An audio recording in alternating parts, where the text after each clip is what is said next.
Hi, Merry Christmas and Happy New Year to you. Same to you.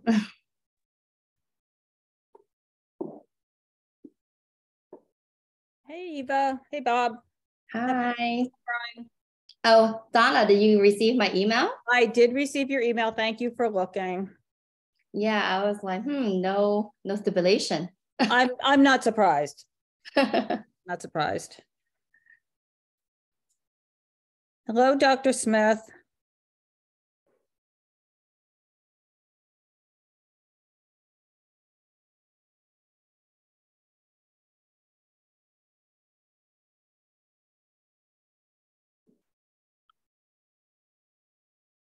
Okay, I'm going to make you host. Okay.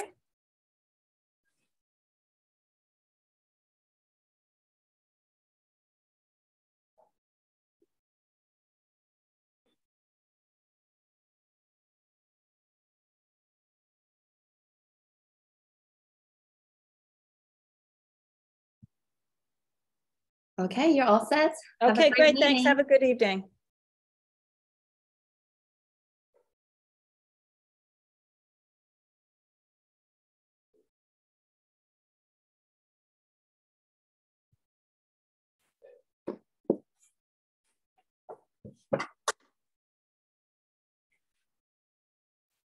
Oh.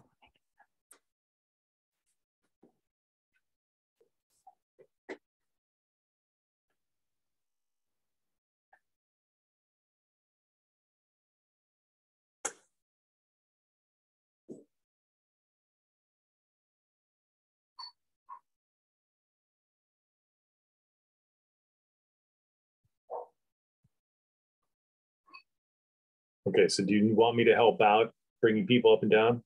Sure, if you can do that. Yes, I can. I'm just, you're so fast and furious at it. Sometimes you get there way before me, but I will. You know what? I'll bring them up and you bring them down. How's that? Okay. Hi, Susan. Hi, Patricia. Happy New Year, everybody. Happy New Year. I just put the agenda in the chat and I'll put it in again and we'll get started in a few minutes. Happy New Year to everybody. Definitely.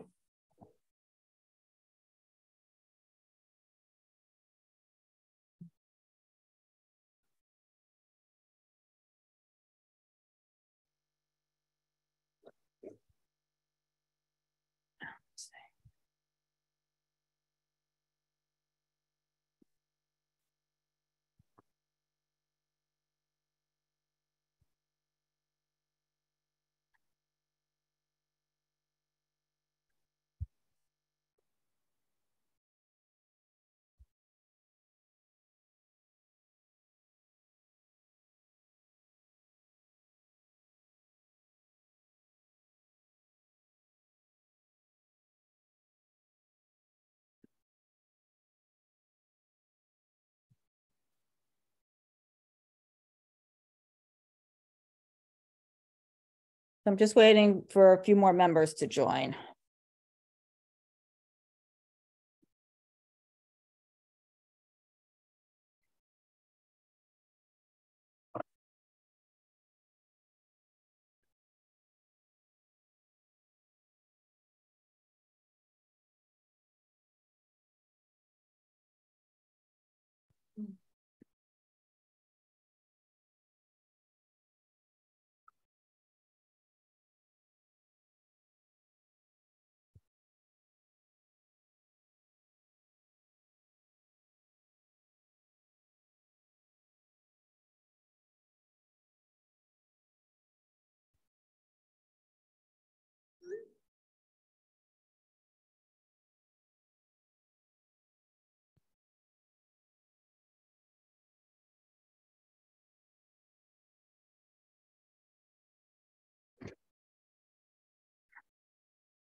Let's see. Okay, just give it another minute.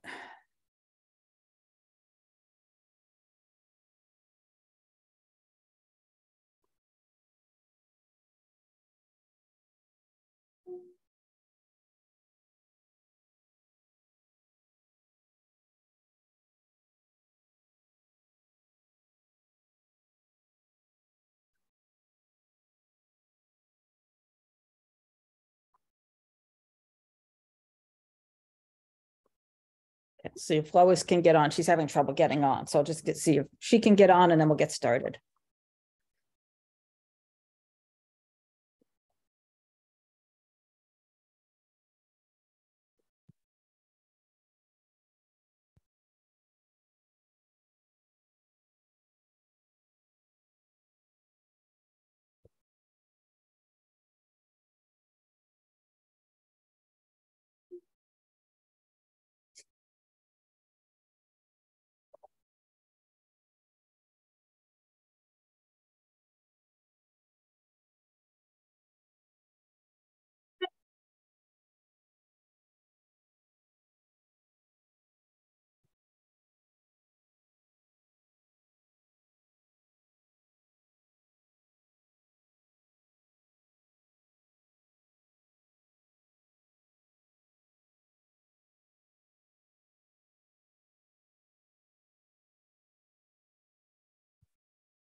Okay.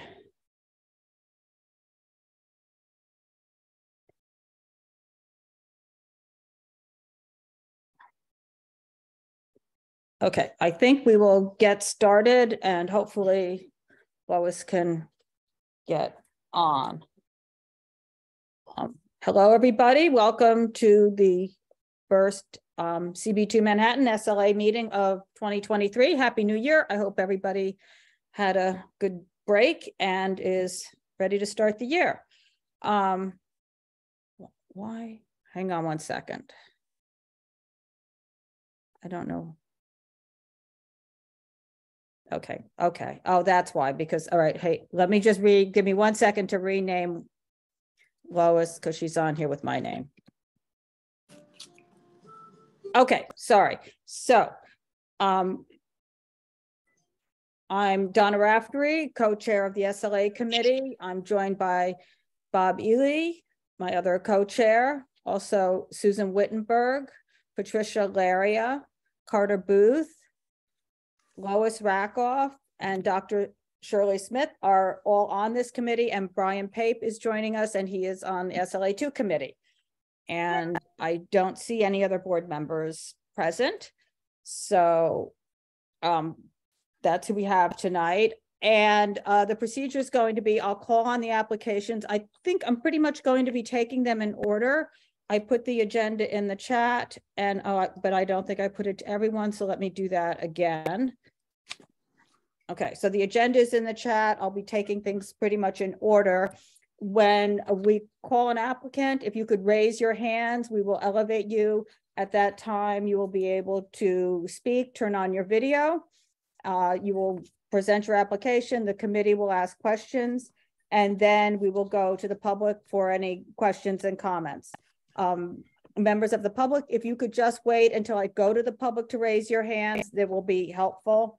And then you can say what you need to say. If you have any questions to ask them. I will ask the applicants not to answer the questions until we get all through with everything, and then you can respond. We will not be having a back and forth on any of this.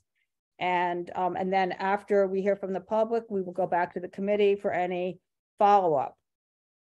I'm asking everybody to please speak respectfully to each other.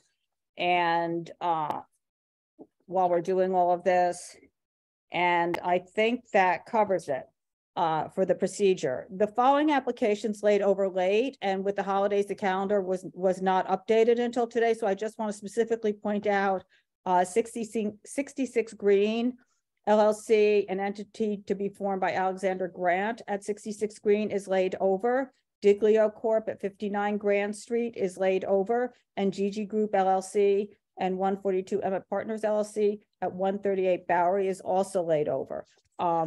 If you look at the calendar, there are other layovers. And so you can see them there. Again, the agenda's in the chat. Bob, did you have something? Your hand is up.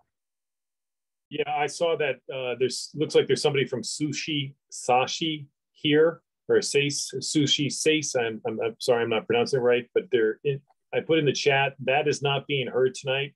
That is on Thursday night, SLA2, our Thursday night meeting. So if you hear on that, we're not going to hear that tonight. It needs to be on Thursday. So either come back on Thursday and sign in for our SLA2 meeting, or get in touch with our office with regards to scheduling. Thank you.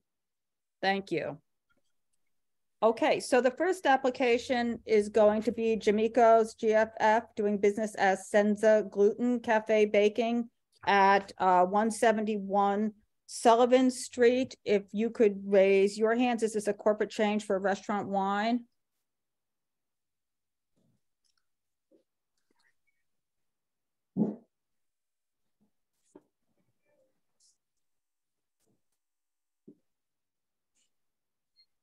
Good evening, everyone. Hope everyone's holidays are good. Same to you.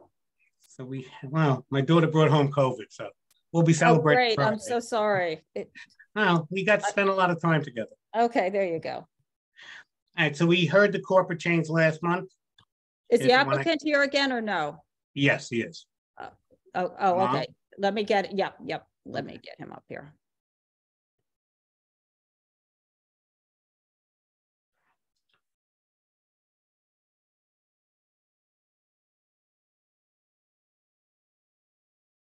Jamal, if you could turn on your camera.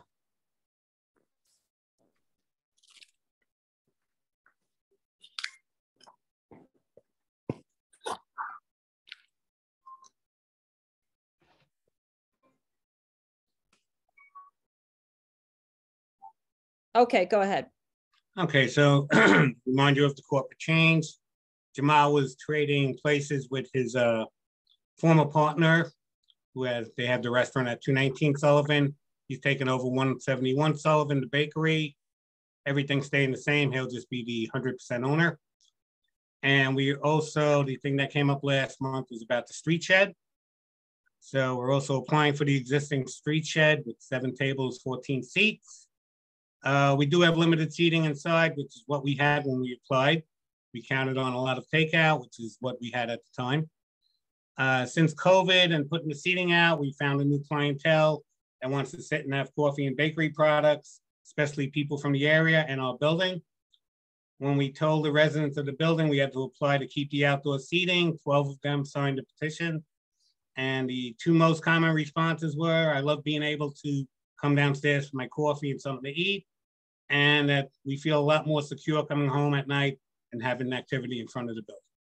So if there are any questions, we'll be happy to answer. Okay, so the one question I had has to do with the outdoor shed, of course. And is it blocking the residential entryway? I can't tell from the angle of the photos. It looks like it's extending further than the premises. Yes, it does come a little further than the premise. I spoke to Jamal about it. He did get permission from the landlord. From what he told me, DOT came by, asked him if he had permission, and they had no problem with it. But I explained to him the law about it supposedly being in front of just a commercial building. Right. Okay. So it should be just in front of the commercial space, especially. Is it in front of the other business? No. So it's just in front of the residences, because this is part of the problem. There's no place for the residents then to put their trash and everything else, because that would be the space they could use to put out their trash. You have to unmute your mouth. Hi, I'm sorry to interrupt. Hi. For that building, there is the special area for the garbage and for the trash, for card boxes, metal boxes for the building. And no one, they know where to put the garbage. They have nothing to do with the front. So then it gets picked up someplace else at night? Or when the trash is picked up? That's my concern, is when it gets picked up. No, it's always been that area. They have the special metal boxes and it's always been there. And all the neighbors, they have to open that, they put their trash inside, and then the super comes, he organizes, and nighttime he moves on the street side, and then nighttime they pick it up, the trash company. Okay. And is the shed area heated? Does that have heating in it? Yes, it is heated. Okay. Okay. Does anybody else from the committee have any questions on this? Carter? So I'm just confused. Where does the super put the trash? Where what? I'm sorry, could you please repeat? Where does the super put the trash when they take it out at night? Where always they were putting always in front of the building, same spot. But isn't your shed is in front of the building? No, the building, it's like a two entrances has the building, two stores, and in the middle it's building entrance. Mine is on the right side, and the left side, it's every time they bring out, they put on the right in the cross street of the building entrance. The other storefront is other side of the sidewalk. Okay, so but your shed though encroaches into that space though, right? It encroaches in front of the residents a little bit, but not in front of the other commercial space where the garbage is put out in front. They never could put right in front of the stairs where residents go because it's tiny sidewalk. They always were putting in front of the massage store, which is next, exactly front of the garbage bins where they have the metal garbage bins. They always was there, the garbage, the trash. Okay. Yeah, I mean, just because you I don't know if you were here last month, but using that space is not consistent with the stipulations that you had signed previously, which explicitly restricted you from having any outdoor service. And so throughout COVID, nobody had ever come to alter that, and you were required to. And so that's what we're addressing now. As far as adding this, and I the space is overbuilt. It's not just in front of the premises, et cetera. So those are some of the other issues that were raised last month. Yeah, I agree. Before I start building that 2 years ago, or where was that, I spoke to my management and they told me if any neighbor has any issue, I don't have a problem. So I spoke to each neighbor. Then from DOT 3 times they came. They measured, they told me what to fix, meaning it was a little narrow, the walls, though I had to make it a little larger. And since then, we've been there. And I mean, I understand what you're saying, but as long as the neighbors didn't have any issue, whoever really lives in that building, because even though if I remove that, the garbage never was there anyway. They were like a left side because they couldn't put really in front of the stairs because people can go in and out. If it's about the trash, I mean. Dr. Smith? Yes, hi, Jamal. I was just looking at your the petition. Just have a question. I noticed you have a dozen neighbors who signed, and all of them say they live at 171. How many apartments are actually in that building? I don't know exactly how many apartments are there.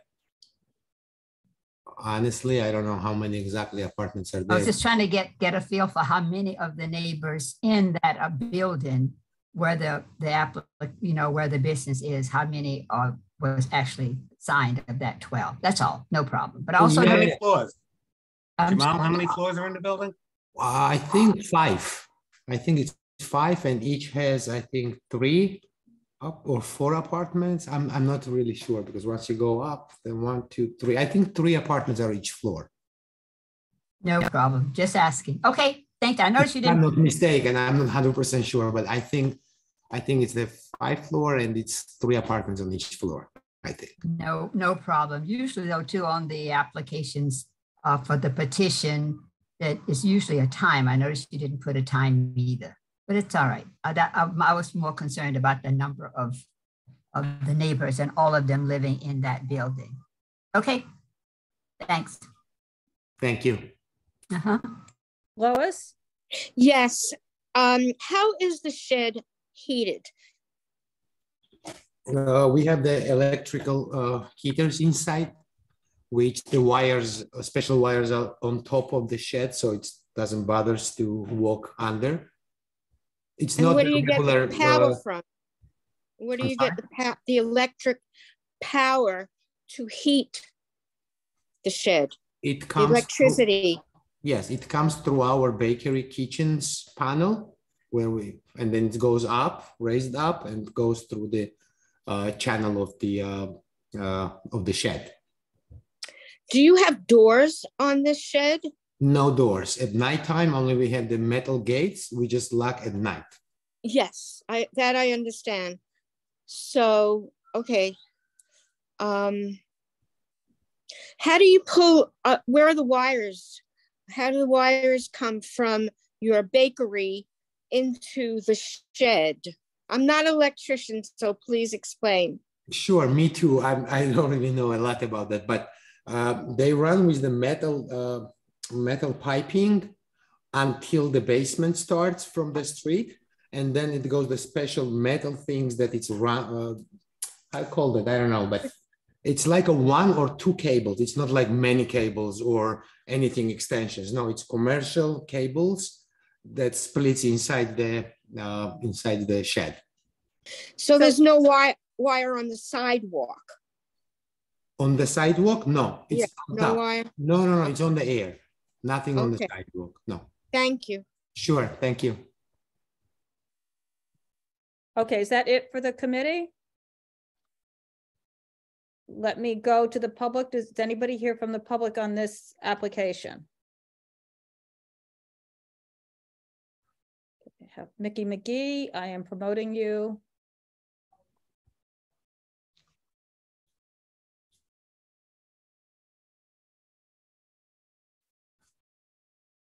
Happy New Year. Everyone, and Happy New Year to everyone. I live on Sullivan Street. I do not live adjacent to this restaurant, but I am very happy to have a gluten-free restaurant in the block. That said, this restaurant and the adjacent restaurant sheds create an impassable blockage for 3 full building lengths. And I've put some photographs on Twitter so that you can see them, because we can't upload tweets. We can't upload photos to your chat. But you will see on the link that I've provided that the first photograph on this tweet shows 3 sheds back to back, and it appears as though there might be maybe a 3-foot wide passageway to the street between the southernmost shed and the adjacent shed for banter, which is of course not Senza gluten. I'm very clear about that, but it's the context of these 3 sheds that creates an unsafe condition on this block. It's not the only situation like this on this block. There's a 4-block area on Sullivan Street that is blighted by back-to-back sheds. This is one of those instances. If you look into the reply tweet for this particular tweet, you'll see that the space between the southernmost shed and the middle shed is always filled with garbage. And I just happened to be walking by last week, and I saw them filling it up with garbage bags. Now, that isn't necessarily coming from Senza gluten. I think it's actually coming from another restaurant there, and I'll be back on Thursday to talk about that. So it'll just be a review on Thursday. This is a very, very troubling situation. It's very unsafe. There's another shed across the street, which you can see in the second photograph in this set of 3, that also blocks access to the sidewalk. In a case of an emergency, this is such a hazard. I can't speak more strongly about that. And so I really hope that if this application is approved, it's approved without this shed, and that the others will come down as well. Thank you very much. Thank you. Bob, I saw you had your hand up. Did you have a question? No, I just wanted to tell Miss McGee, and she said it herself, the banter is going to be on Thursday night as well. Just to, yeah, I look forward to coming back because Banters is a much bigger obstruction. But there are 3 of them there. Anyway, thank you very much. I appreciate all you're doing. Thank you. Okay, so. If I could add one more thing, that Yeah. I absolutely agree with the lady. Only one thing I'm going to mention on this picture on the left side where the building leaves the garbage, our garbage, whatever we have daily, it's a bakery, maybe 3-4 bags, it goes completely other side. We have nothing to do on the banter side. But I agree and I completely understand there is really narrow entrance and but garbage wise, our trash is on the left side. We don't go that side. Okay. So what are we going to do with the sheds? I mean, at some point, these are going to have to go.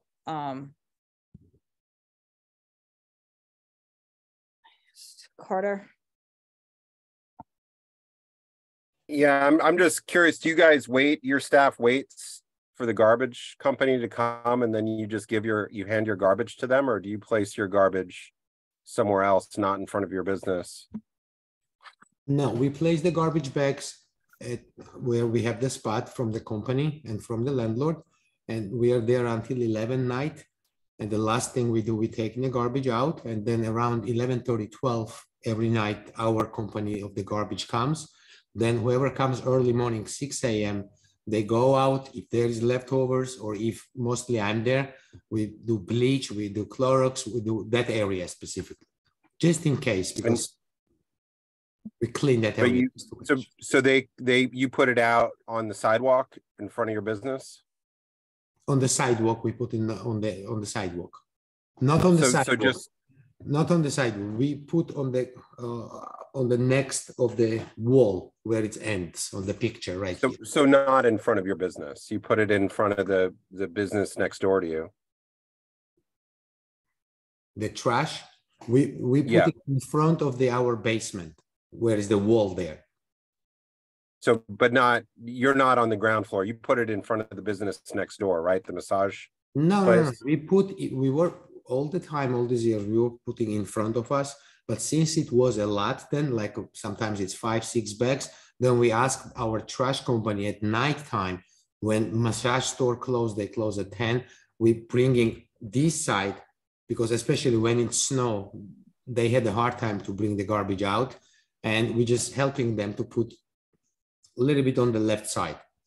Usually, so you put it in front of the business next door, right? Yeah, I can put it. Yes, but I can put it back. Well, no. The point is that commercial trash is supposed to be put out in front of your own business, not somebody else's business. Because if there's a violation, they have no idea who to write the ticket to. Well, yeah, I understand that. So far, it's been nothing there, no violations, but I can put it back, the garbage. Well, no, we understand. I mean, these are all part of the emergency program where nothing has been figured out. This is all under the emergency program. And what we're talking about is more of a permanent situation. And we're trying to figure out how you would comply with the rules on a regular basis, because you can't put the trash in front of your business because then nobody can walk by, or it's in your shed. I mean, the shed extends the full length of your business, so and in front of the residential entry. So there's just a lot of issues. That's why this keeps coming up over and over again, because this was an emergency program. I mean, the city doesn't even follow their own rules. And part of the reason that we had asked you to come was because your business was, because you had a written agreement that you wouldn't have any outdoor dining, that you weren't theoretically and you in reality weren't allowed to serve alcohol outside because that agreement. And so what we're evaluating as part of this is actually a change. It's not just a corporate change, it's a change in that. And there wasn't supposed to be any alcohol service because of that written agreement. So that's what we're trying to find out and figure out, and the issues. And that's why people had asked to come back. That's why you hear Miss McGee is very concerned, because there's straight frontage where nobody can put out their trash except for a 3-foot space, which is supposed to be, one would presume, for people to move through, not for garbage storage. So we have all these ancillary issues that are left over on an emergency program where there's no permanent program in place, and we're being asked to evaluate something where you weren't complying with the rules. So we're in a bit of a challenging spot here and having to look at it. And so we're just trying to figure this out as we go, and we'll probably have this discussion later during our business session. Sure. If I may add, since we stopped selling any alcohol outdoor since our last meeting. We didn't sell any alcohol outdoor. We have only wine and beer. We stopped doing that right in the first day we had last month's the meeting. And honestly, even we didn't have the shed, there still was a little issue with the garbage. So especially that time we were closing, we were working lunchtime only. Dinner was closed that time. So I was asking my guys not to leave the garbage, and every night I was coming from Brooklyn at night and putting the bags from the stairs to the street. So daytime, when we close at 4 until 4, especially summer, so it wouldn't bother any neighbors or whoever is walking there. Even when we didn't have the shed. Once we added the dinner, it was much easier because garbage we were keeping down there, and the nighttime we were putting on the street where it's much less people, and was a little easy for everybody. I just want to mention that. And I can move this garbage bag and put in there even right across of my basement door in front of our building. But again, I can do that. It's much easier for us, trust me, than bring all these bags this side. We just did that for the sidewalk issue. Otherwise, once we close, trash comes only after 11, after 10:30 at night. But it's no big deal for us. It's opposite. It's going to be much easier because we have a stair. We keep few there, card boxes, and then we bring at night there. If that's the thing, I can do that starting from tonight. And what time do you close the outdoor dining? Is closed at what time? Outdoor dining, same, 1 hour early than dining, than café dining. So 10 and 11? Like 10, 10:30. There is really no one anyway at the dinner time that late. Okay. Maybe weekends, but yeah. Okay. Okay, I think that does it. Anybody else from the committee have any additional questions or anything? No. Okay, great. Thank you. Thank you. Okay. Good night, everyone. Good night. Okay, the next application is going to be Half Pint. If you could raise your hand.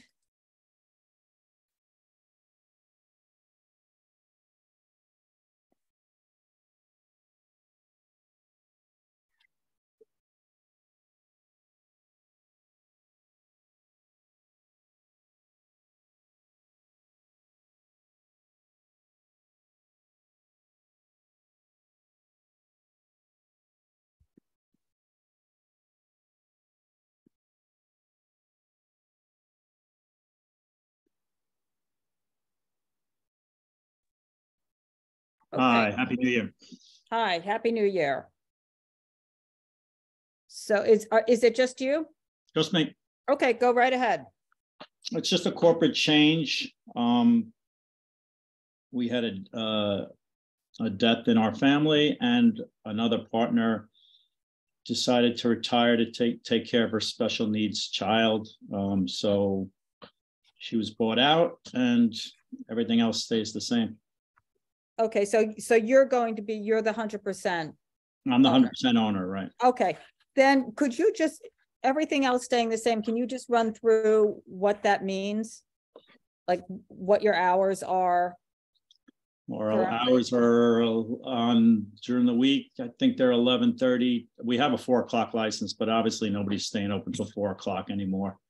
You know, the hours depend on when it slows down, but and then Saturday, Sunday, we open for brunch, so it's a little earlier. Okay, and then I think you close all the windows at 10 o'clock or something to that effect. And then is there outdoor seating? You have a sidewalk cafe, or do you have? We've always had a sidewalk cafe, and we have a sidewalk shed as well. We have 2 sidewalk sheds. We're on a corner. Okay, and that closes at 11? Yep.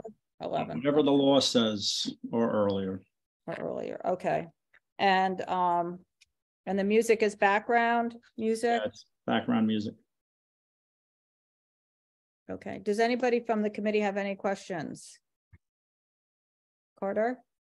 Yeah, it's gonna, actually, there's a stipulation on the license that says the sidewalk has to close by 11, which is not the full hours. That's actually on, I think it's printed on your license.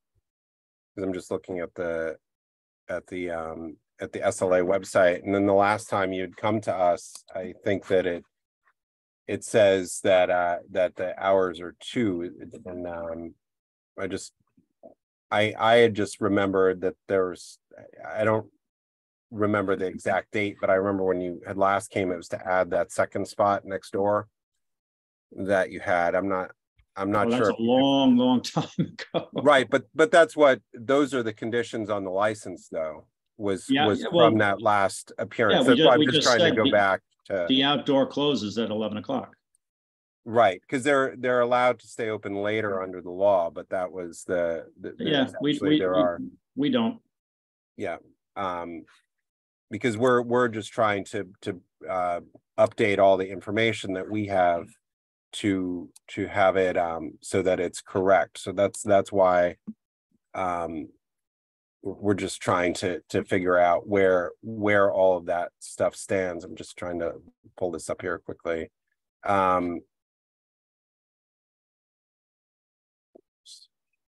Now the SLA's website's down and will continue to be down for a while as they update.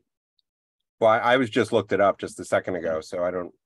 Oh, you saw it on their website? Yeah. Oh, we've been having trouble with their website.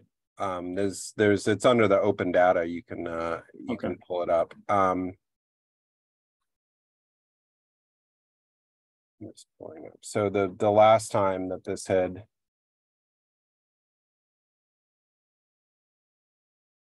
I mean, what I could find was when the space was added in or something in 2010, it was 2 a.m. So I don't, is what I saw in our files. The original space is 4 a.m., right? I never, that would be one of the questions I had. I was not on, obviously I was not on the committee back then, but I didn't see a 4 a.m. I saw a 2 a.m. So. Honest, I have a few licenses. I will have to look into that, but we will abide by whatever the law says, whatever we have on our. Yeah, the reason I am bringing it up, because I think that there was that a part of this, and I wasn't able to find it. I was hoping that your attorney would have it, but correct me if I'm wrong. But this is the space that's divided inside, and you had a closing gate right on the inside, which closed the two sides separately. Yes, we connected. And that's the stipulation where that's included, which I didn't have in front of me. But that's what I just, because obviously as time has passed, that doesn't seem to be the most efficient way. I remember when you did actually, in fact, close that gate. I don't think that you have recently. I don't know if it's still there or not. I haven't been in to visit you, unfortunately, but there's no gate there. Yeah, there's no gate anymore, right? So there used to be, and I had just was hoping we could use the opportunity to make sure that was no longer in the agreement, because it didn't seem to make much sense. Yeah, and so that's what I was. I don't remember a gate being discussed, to be honest with you. I would think that would be a fire department hazard. But it was in there, correct? No, I don't. There was never a gate. Okay, I for some reason I had thought that there was. No, never. That might be. We just used a curtain to. Okay, it was a curtain. Then that's what I was, right? Because that space was supposed to close earlier. Yeah. For the back space, so that's what I was. Okay. Okay. Dr. Smith? Yes. Hi, Mark. You said that earlier that nobody really comes at 4. So what time are you closing? It depends on when the last customers leave. And what time has that been usually? On weekends, I'm sure it's probably later than during the week. Yeah, to be honest with you, I don't know because I'm past the age of bartending until 2 o'clock in the morning. But I'm guessing during the week, it's in the 1 o'clock at the latest. And then on weekends, I'm guessing 2:30. Thank you. I thought you said 4. Thank you. No, we had a 4 o'clock license originally at the original part of the space. Okay. Bob? Yeah, I just want to make sure that you said there's a shed, but it's on this one on West 3rd. Now we have 2 sheds. So there's one on West 4th, and then there's one on I'm sorry, West 4th. Okay. Yeah. So there's one there, and then we also have one around the corner. No, Yeah, the one not on top. West 4th. It's West 3rd, and then the other one is on Thompson Street. Right. I'm Sorry. West 3rd, Right. West 3rd and Thompson. Yes. Yes. Okay. So I was right. It is West 3rd. Okay, but Thompson, the one on Thompson Street it goes in front of a newsstand. It doesn't go in front of your business. Well, the newsstand is in front of my business. And the newsstand is not used. The newsstand has been Never. Yeah. the building use it to keep their snow. It actually belongs to the city. If you want to chase that down, go down that rabbit hole with the city, feel free. But the building super uses it for his snowplow, as far as I know. No, I'm talking about the shed on Thompson Street. Yeah, it's in front of, the newsstand hasn't been a newsstand in years. It's closed up and the building uses it to store their snowplow. But that newsstand our business is behind that newsstand. So our shed is still in front of that. The storefront, you don't use the storefront in front of it. Your business is on the corner, no? Business is on the corner, but it goes behind the newsstand. So it doesn't go in front of the storefront or the frontage of your business. Is that correct? I would disagree. Okay, I'm looking right at the picture here, and unless your business goes down Thompson Street instead of just the my corner, business does go down Thompson Street. How far does it go down? It goes behind the news shed. As far as behind, it goes to the entrance of the building. Okay, on the corner? Yeah. Okay. Well, we're going to have to disagree on that one because I see your business running along West 3rd Street with a little bit on the corner on Thompson Street. But the rest of it, unless you had an alteration to your business and you added a new If you want to go into the business and you're standing at the bar, you will look to your right where there's no window. That's still my storefront. It's just on the other side of that is a newsstand. The newsstand. And there's no door. There's no door to the newsstand.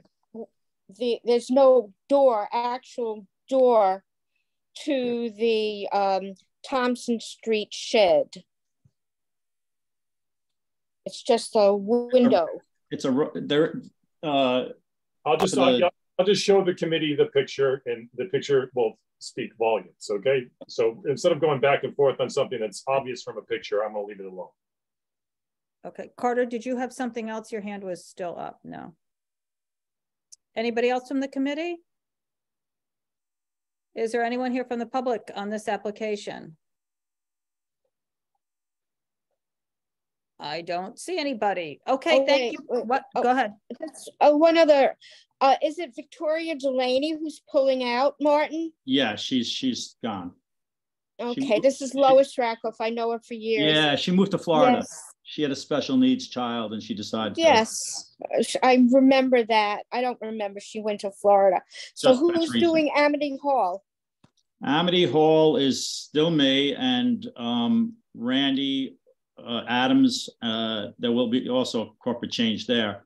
It just takes time to get all these done. Yes. Randy was the GM there for quite a few years. Okay, thank you. You're welcome. Thanks. Thank you very much for coming in. Thank you very much. Take care now. Okay. Okay. The next one is going to be I'll probably pronounce it wrong.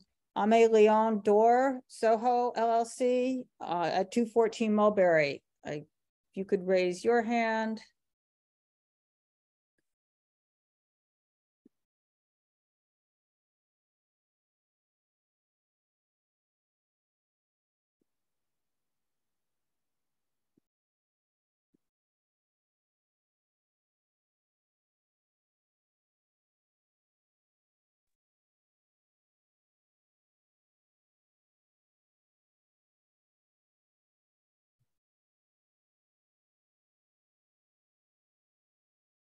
Hello. Hello. Hi. Hi, welcome back. And is Mr. Santos here? Unfortunately, try to get. Hi, Donald. Yeah, hi. I spoke to Panos and with Teddy Santos this morning. We prepared for the meeting tonight. He was going to come, and I found out about Panos, about 45 minutes ago or less, that something came up and he could not make it. So you've got us. Is Anthony going to be on? Is he here, Panos? Anthony, our COO, is trying to jump on the call as we speak, but he was in meetings. But I think he might make it. Yeah, you may want to just send him a text and see if he can hop on. I think it'd be helpful if he's on. Yeah, because that was half of our issue from last month was. Yeah, no, I understand, but you know, he has us, and we can speak for him, and hopefully answer your questions and fill in any gaps from the last meeting. I was just Anthony Casal. I think he might be on, but because he's driving, he might not be able to raise his hand. Could you find him and? I don't see anybody logged in with a phone number or with the first name of Anthony. What is his last name? Casal. Yeah. With a K? C-A. I do not see him. Okay. I'll keep an eye out to see. Okay. All right. Hopefully he'll be able to join. If I can just review some of the aspects of this application, Aime Dore is a fashion lifestyle brand that started in Queens in 2014 by Teddy. He opened a store on Mott Street, and business took off. He needed larger quarters, and so in 2018. He moved into the space that was licensed with an OP license to Balabusta from 2012 to 2018. And he's been operating his retail store at 214 since that time. He rehabilitated the storefront and created what really is a beautiful storefront and clean store on Mulberry Street. It has since grown, become one of the largest New York-based fashion brands today, and it is now the brand's flagship store.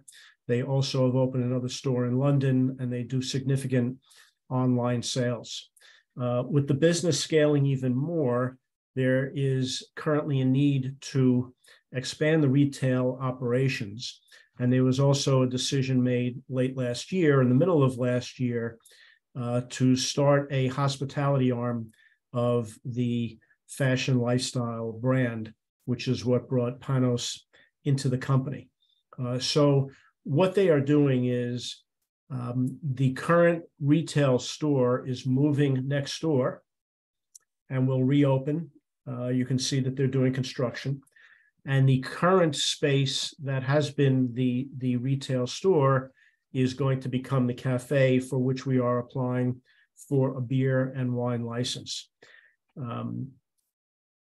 It is not a nightlife brand. They don't aspire to be a nightlife brand, but there's an opportunity to keep the space, and they've determined to turn that into more of a small hospitality space. And they will keep the coffee bar that has been part of the retail store. It's a very small operation. The total space that's going to be the cafe with beer and wine is a little over 2,000 square feet on the ground floor. It's a little over 1,000 feet in the cellar, but cellar is back of house and no patrons. There are 12 tables with 32 seats and one bar with 4 stools. It's not very large and cannot accommodate a very large group of people. The hours, I believe, we presented 2 a.m. to you last time. We're looking for a midnight close during the week and a 1 a.m. close on weekends. The brand, and Panos can speak to this a little more, does a lot of work on the block, in the neighborhood, in the community, a lot of charitable work, and support a lot of charities on the block. Their store, it is popular. It gets crowded. We acknowledge that. There are people outside. We acknowledge that. I think there's another retail store around the corner on the street to the south of us. I was just there the other night. They have a line and a crowd of people. So it's successful and it attracts people, and we acknowledge that.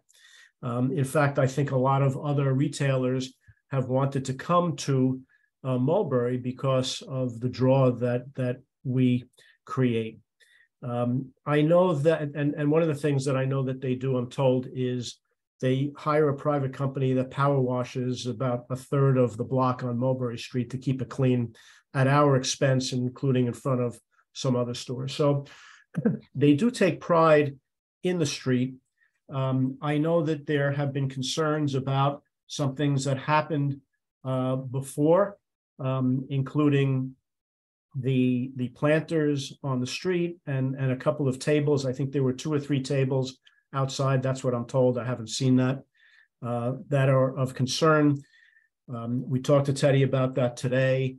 I know that when Panos came on in July, I think around July, Panos, when you came, he saw that these things should not be there and got rid of them. I don't think there was any malicious intent in doing any of this. I think that I'm told that the store had a DOT permit for a shed in the street. They didn't put up a shed. Instead, they just put up the planters, which they thought were more attractive, and they didn't want a shed. And there will be no shed for this cafe. There'll be no outdoor seating for this cafe.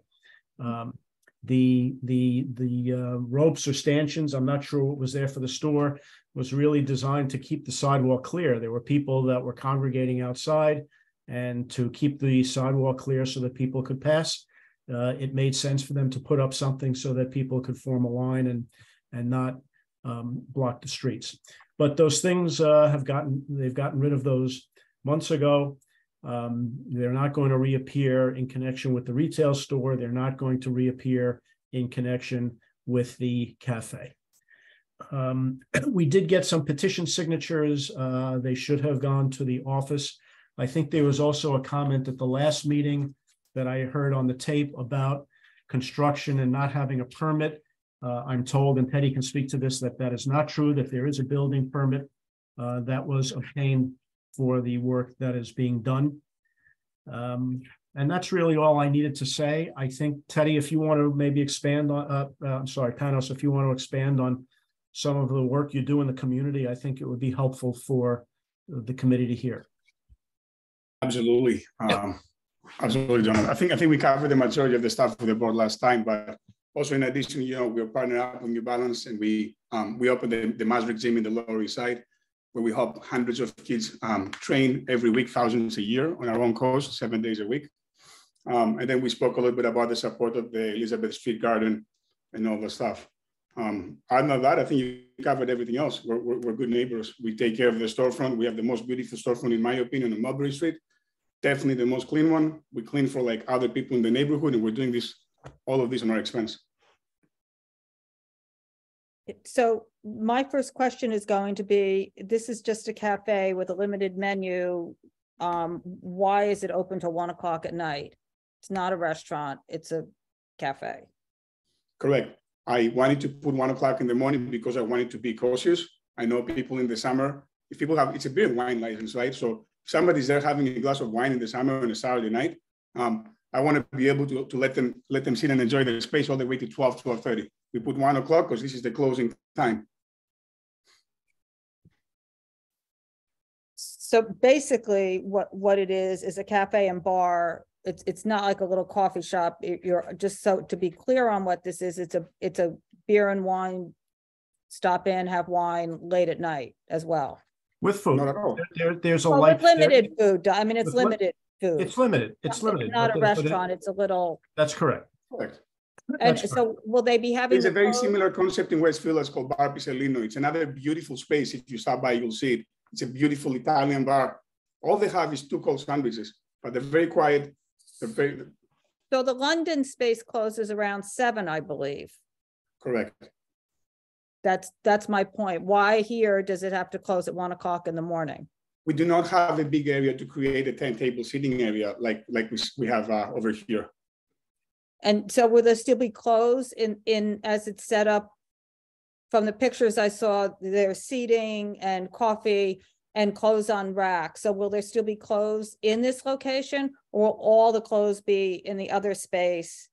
There will be a very small selection of clothes also being sold on one of the walls in the cafe. And then will the product launches, any of the product launches or anything like that happen in this space? Not on this space. They'll The be new happening space, next which is- door. Correct, 2 to 4. And do any of the doors and windows open in this space? No, all windows have been closed. We had one window before the pandemic and we closed it sometime in January. And the square footage, Donald, just to be clear on that, it's 2,000 square feet on the ground floor, right? And 1,000 in the basement, so it's A little over, I think it's 2,050 square feet on the ground floor and a little over 1,000 in the cellar, which is not for patron use. So it's 3,100 about in total, is what that, No, it's yes. yes, right? Okay. And Joanna, excuse me, Anthony said he's on the call. Okay, Anthony Casal. yep, Anthony is the chief operating officer for the brand. okay. So let's see. I'm trying to promote it. Is he driving or? Yeah, he was driving. See, I'm trying to promote him. So let me just see if he, yep, he's coming up. Okay.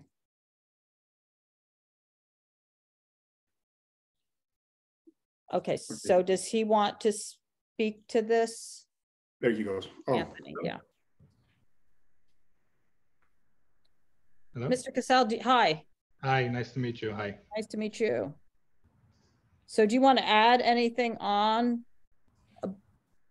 about how this operates, how it's operated in the past? I mean, one of the issues we had was, Donald, the ropes, the planters, the taking up the street, you know, even I don't know how they'd get a shed for their cafe, but even if they were, it was there to help restaurants to be able to serve food, not to occupy, you know, take up street space with planters and trees. And the sidewalk was all blocked with red lines, you know, rope lines, not next to their store, but out on the curbside of the sidewalk. And so this is sort of why we wanted Mr. Santos here to speak to, you know, how is that helpful to anybody?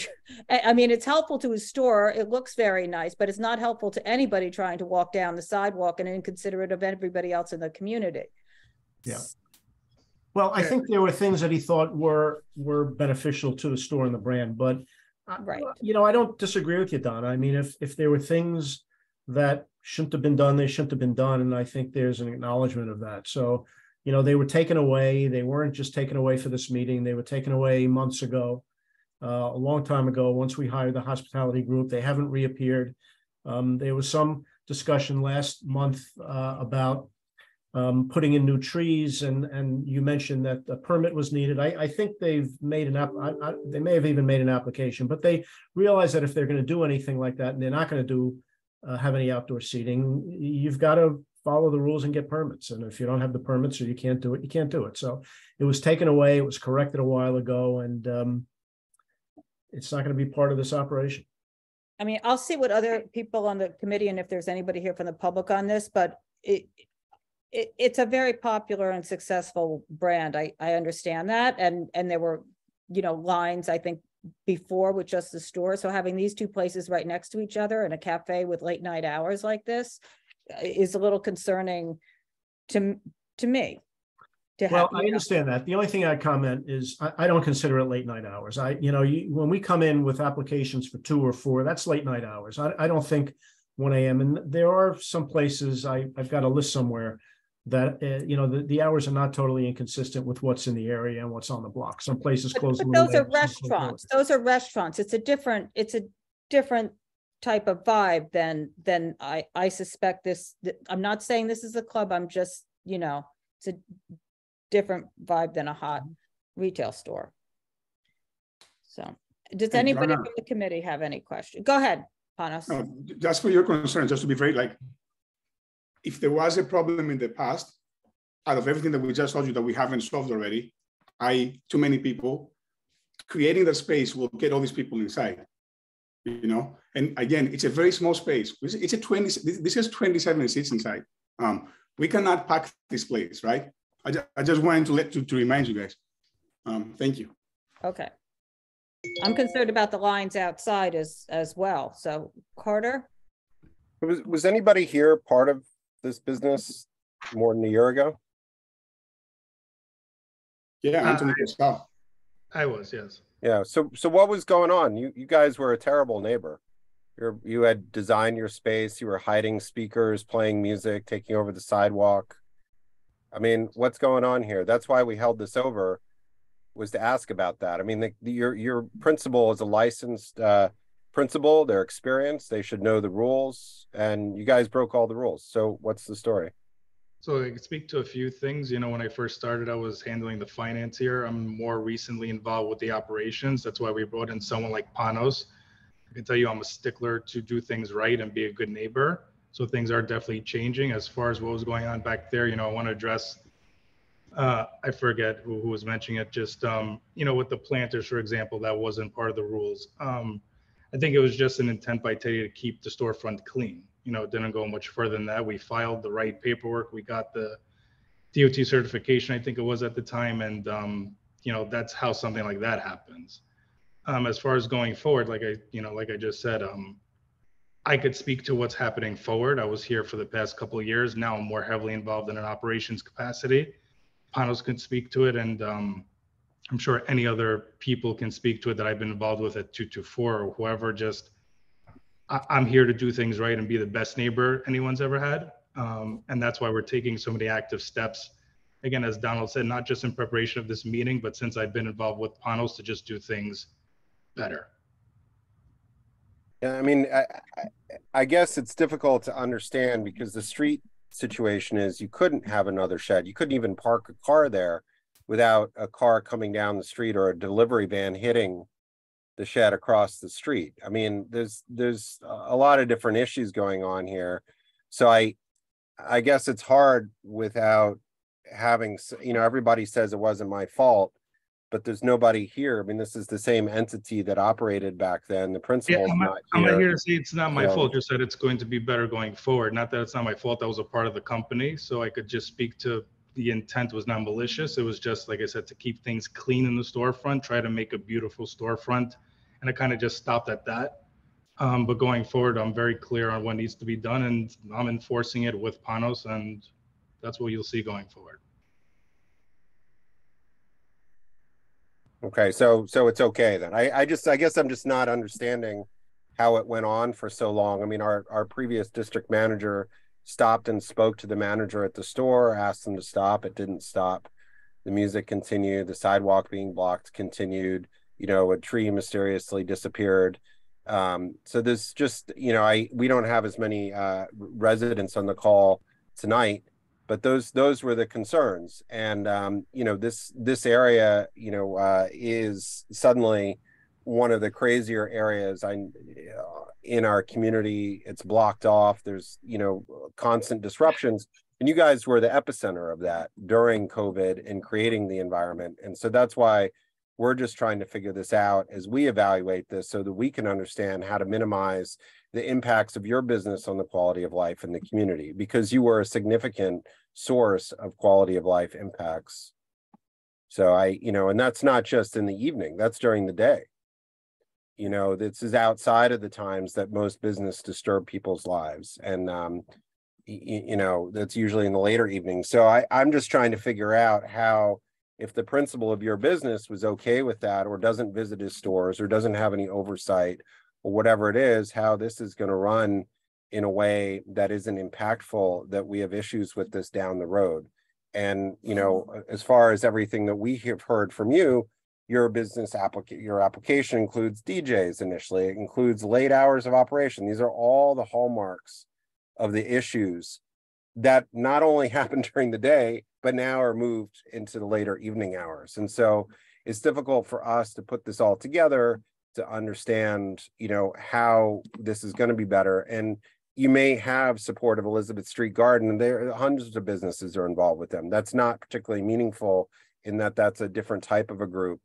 And what we're interested in is, making sure that these impacts don't continue, but there's nothing in front of us that ameliorates any of those circumstances that existed before. Well, just to address something, the DJ, from what I'm told, the DJ was answered yes on the last month's questionnaire because they were going to have a record player and someone was handling it. So they didn't know how to answer that. And they answered we spoke about this last week. We fixed this error on the application. They answered entertainment level music because they thought they were having a record player, it was entertainment. Those were all corrected. And those don't appear on the questionnaire that I submitted last week to the office. And the way to make sure that these things don't occur again is to have a stipulation that says that they can't, which we're prepared to do. And also in regards to, I'll be operating the space. I think you said you have nothing in front of you to prove you, but I think my track has been proven. I work for the biggest companies in the United States, and I have a proven track. I feel very confident about this. And also, Carter, we have 2 residents from the building on the call. And, in regards to the signatures that I submitted at the board, these are all, I want to make this very clear, real residents from the exact same block. They're not from 2 blocks away. They're not fake signatures. They are real residents. And that specific block is very hard to have residents because there's not that many, right? It's more commercial. I mean, that's great, but I just saw with my own 2 eyes that you were one of the most egregious breakers of the rules. Our district manager went to your manager at your business, told them don't do this, and they were disregarded. That you specifically built an environment to circumvent the rules and continued to do so over and over again. And despite what you may say or what people think, that's something that we have to deal with the fallout from again and again on this. And that's just what it is. So, I mean, that's great putting in, we have your own track record to deal with, to evaluate this business on. You may not have been part of the business, but that's why we had asked for the principal to be here, because that's who's ultimately in charge of running the business. And that's who presumably wasn't managing their business or looked the other way. And we're not sure which that is because it's never been addressed. So I understand your concern. I hear it very clearly and I appreciate it. Me and Panos are intimately involved with this operation. You're going to have our information. I have no problem providing it. That's why I'm on the call. And again, all I could do is look forward and tell you that as my involvement is in this place, I'm very specific to following the rules and sticking to being a good neighbor. And that's what you're going to see going forward. Yeah, this isn't about you. This is about the principal on the license. You are an employee, correct? You're not an owner in the business. Correct. So all of those part of the structure can change. Ultimately there's somebody that rolls up that's responsible, and that's the principal on the business. And so that's what this is not at all against you. The point is that this is what's happened. That's what Right. But if you have a stipulation, that's signed by the principal, and that's a binding agreement. That's part of the license, which I'm happy to do as well. Okay, Dr. Smith? Yeah, Anthony, I know it's beer and wine. Let me ask you this question. What will be your responsibility? And are you the manager, and will you be there every day, or who's going to be really running the place? Panos is, and Panos reports directly to me. And Panos could speak again. Panos, don't let me put words in your mouth, but you know how I am. I try to run a good operation and try to follow every rule. So. What is your role there? What was my question? I'm the manager? I'm sorry. I'm currently now the chief operating officer. I was the chief financial officer for a while, but now I've switched. So I'm more intimately involved with the operations now than I previously was. Will you be there every day, all the time, or you and Panos will be alternating, or what? Panos will be there. I will not. I stop by. I'm not there every day, so I can't tell you that I will be there every day, but Panos should be, and I will be working with Panos on it. Are you willing then to abide by the stipulations? Yeah, if we'll get it in front of the principal. Although it's been proven that in the past you have not, but yeah. Going forward, like, as Donald suggested too, we'll get in front of the principal to make everyone feel better, and we'll stipulate. Thank you. Okay, Thank anybody else from the committee right now? I see no one. I'm going to go to the public. If there's anybody here from the public that would like to speak on this application, please raise your hand. I have a Sterling Quinn.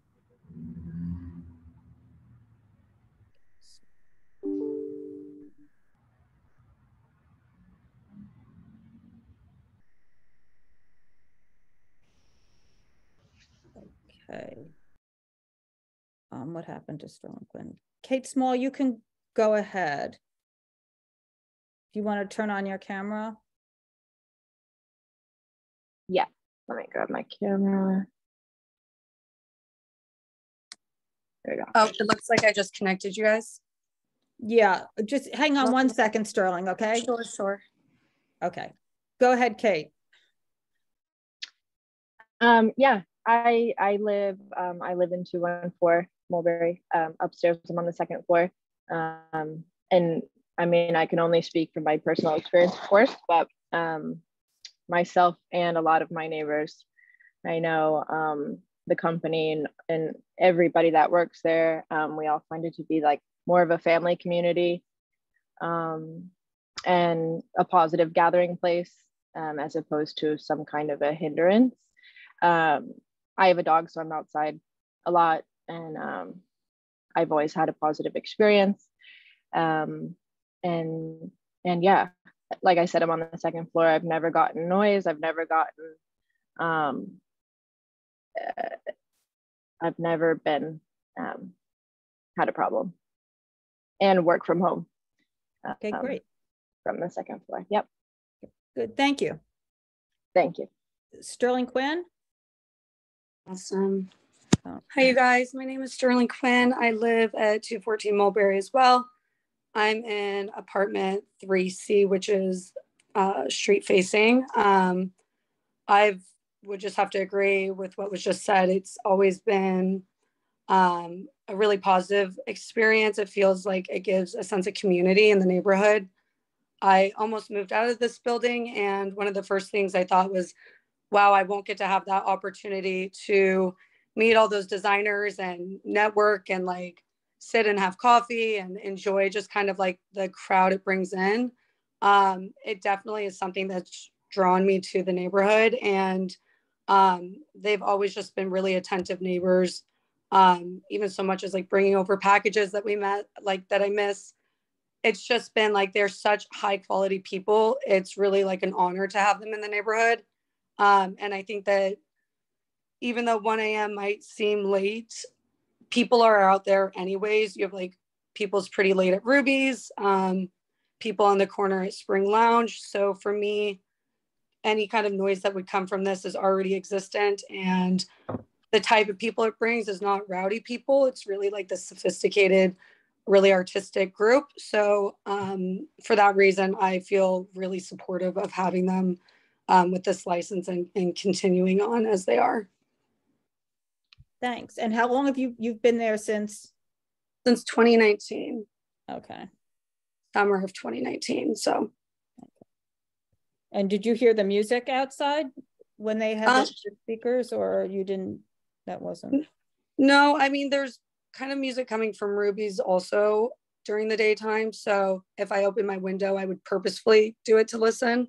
They actually have pretty good playlists, but yeah, it's not hearable if my window was closed. Okay, thank you. Thanks, guys. Thanks. Okay, next, Pete Davies. Hi, yeah, thank you. I'm just curious, right now, I believe there's a sidewalk shed up for the construction being done inside. At least recently that was there on the storefront. So that's taking up the space of the sidewalk now. So I'm just curious, what is your timeline? Or maybe I should address the committee. Maybe you could ask the applicant. What is the timeline for opening, for removal of the sidewalk shed, for replanting of the trees that were chopped down? All the things that would restore the openness of the sidewalk. I use that sidewalk quite often because I do my rounds of grocery shopping between Mulberry Market and other markets in the area. So I'm on that block a lot. So I'm just curious, what can the community expect in terms of normalcy around your space and when that will be opening and what we can expect? Thank you. Okay, thanks, Pete. And yeah, we'll keep going with everybody. Robin Goldberg.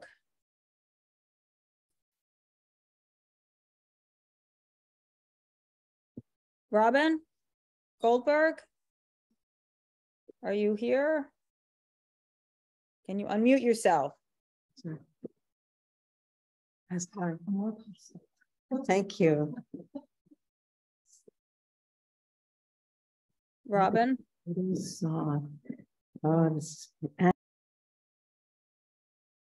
Okay, let me go to Robin. You can try to unmute yourself. I'm going to go to Laura Tenenbaum. Hi. Hi. Happy New Year, everybody. Same to you. Very, very briefly, I think the main impact that this store has been taking up so much of the sidewalk on a very narrow sidewalk. It's, you know, the problem is that that's completely endemic on the whole street. Almost every retail on that street is not being a good neighbor for most people. I take it at their word that they are not going to do that anymore. It would be good to have that in a signed stipulation that becomes part of the license. Same thing, including speakers. No, even though it's illegal to do outdoor speakers, having it in the stipulation makes it very clear that they can't say, well, I didn't know. And that's been a problem, again, endemic in the area. So I think what Pete was asking, I'd like to see the tree back. You know, it's nice to have greenery and we don't have much in this neighborhood. And thank you for your help with Elizabeth Street Garden as well. But like to have that back, make sure that we have our street back again to be able to walk on our sidewalks. As an older person and as someone who likes to sort of walk around, it's been very hard to be constrained by all these cafes and outdoor uses that sort of take away the enjoyment of just strolling around outside. And I just wanted to make that as a point. But I don't have an opposition to this. I wish the hours were shorter. I think that 11 o'clock would be, even 10 o'clock would be much more appropriate for what they're describing they're doing. But I'm not going to insist or say anything about that. Thank you. Thank you. Robin Goldberg, can you try to unmute yourself? I see you rejoined.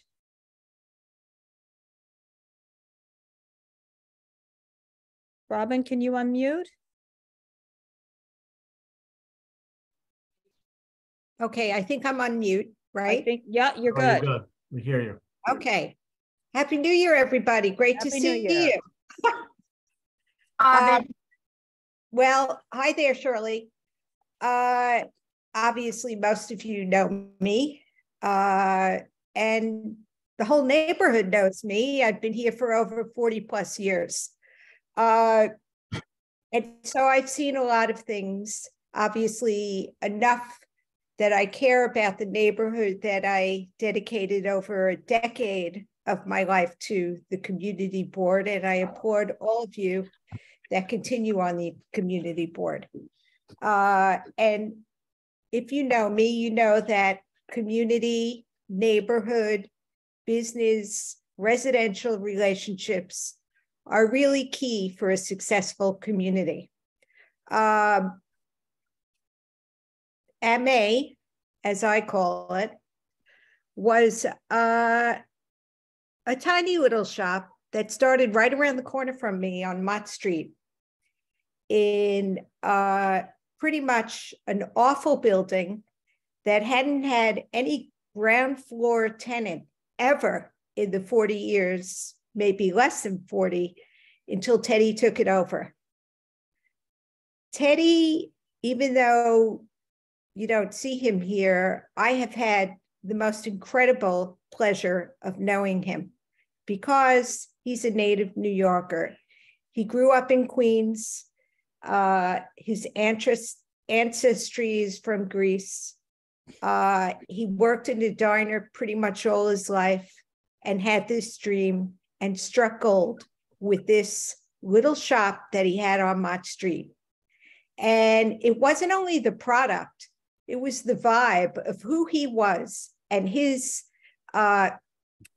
just common sense of humanity and connecting with people, and also just having the most incredible ethic and sense of purpose, sense of right and wrong, sense of beauty.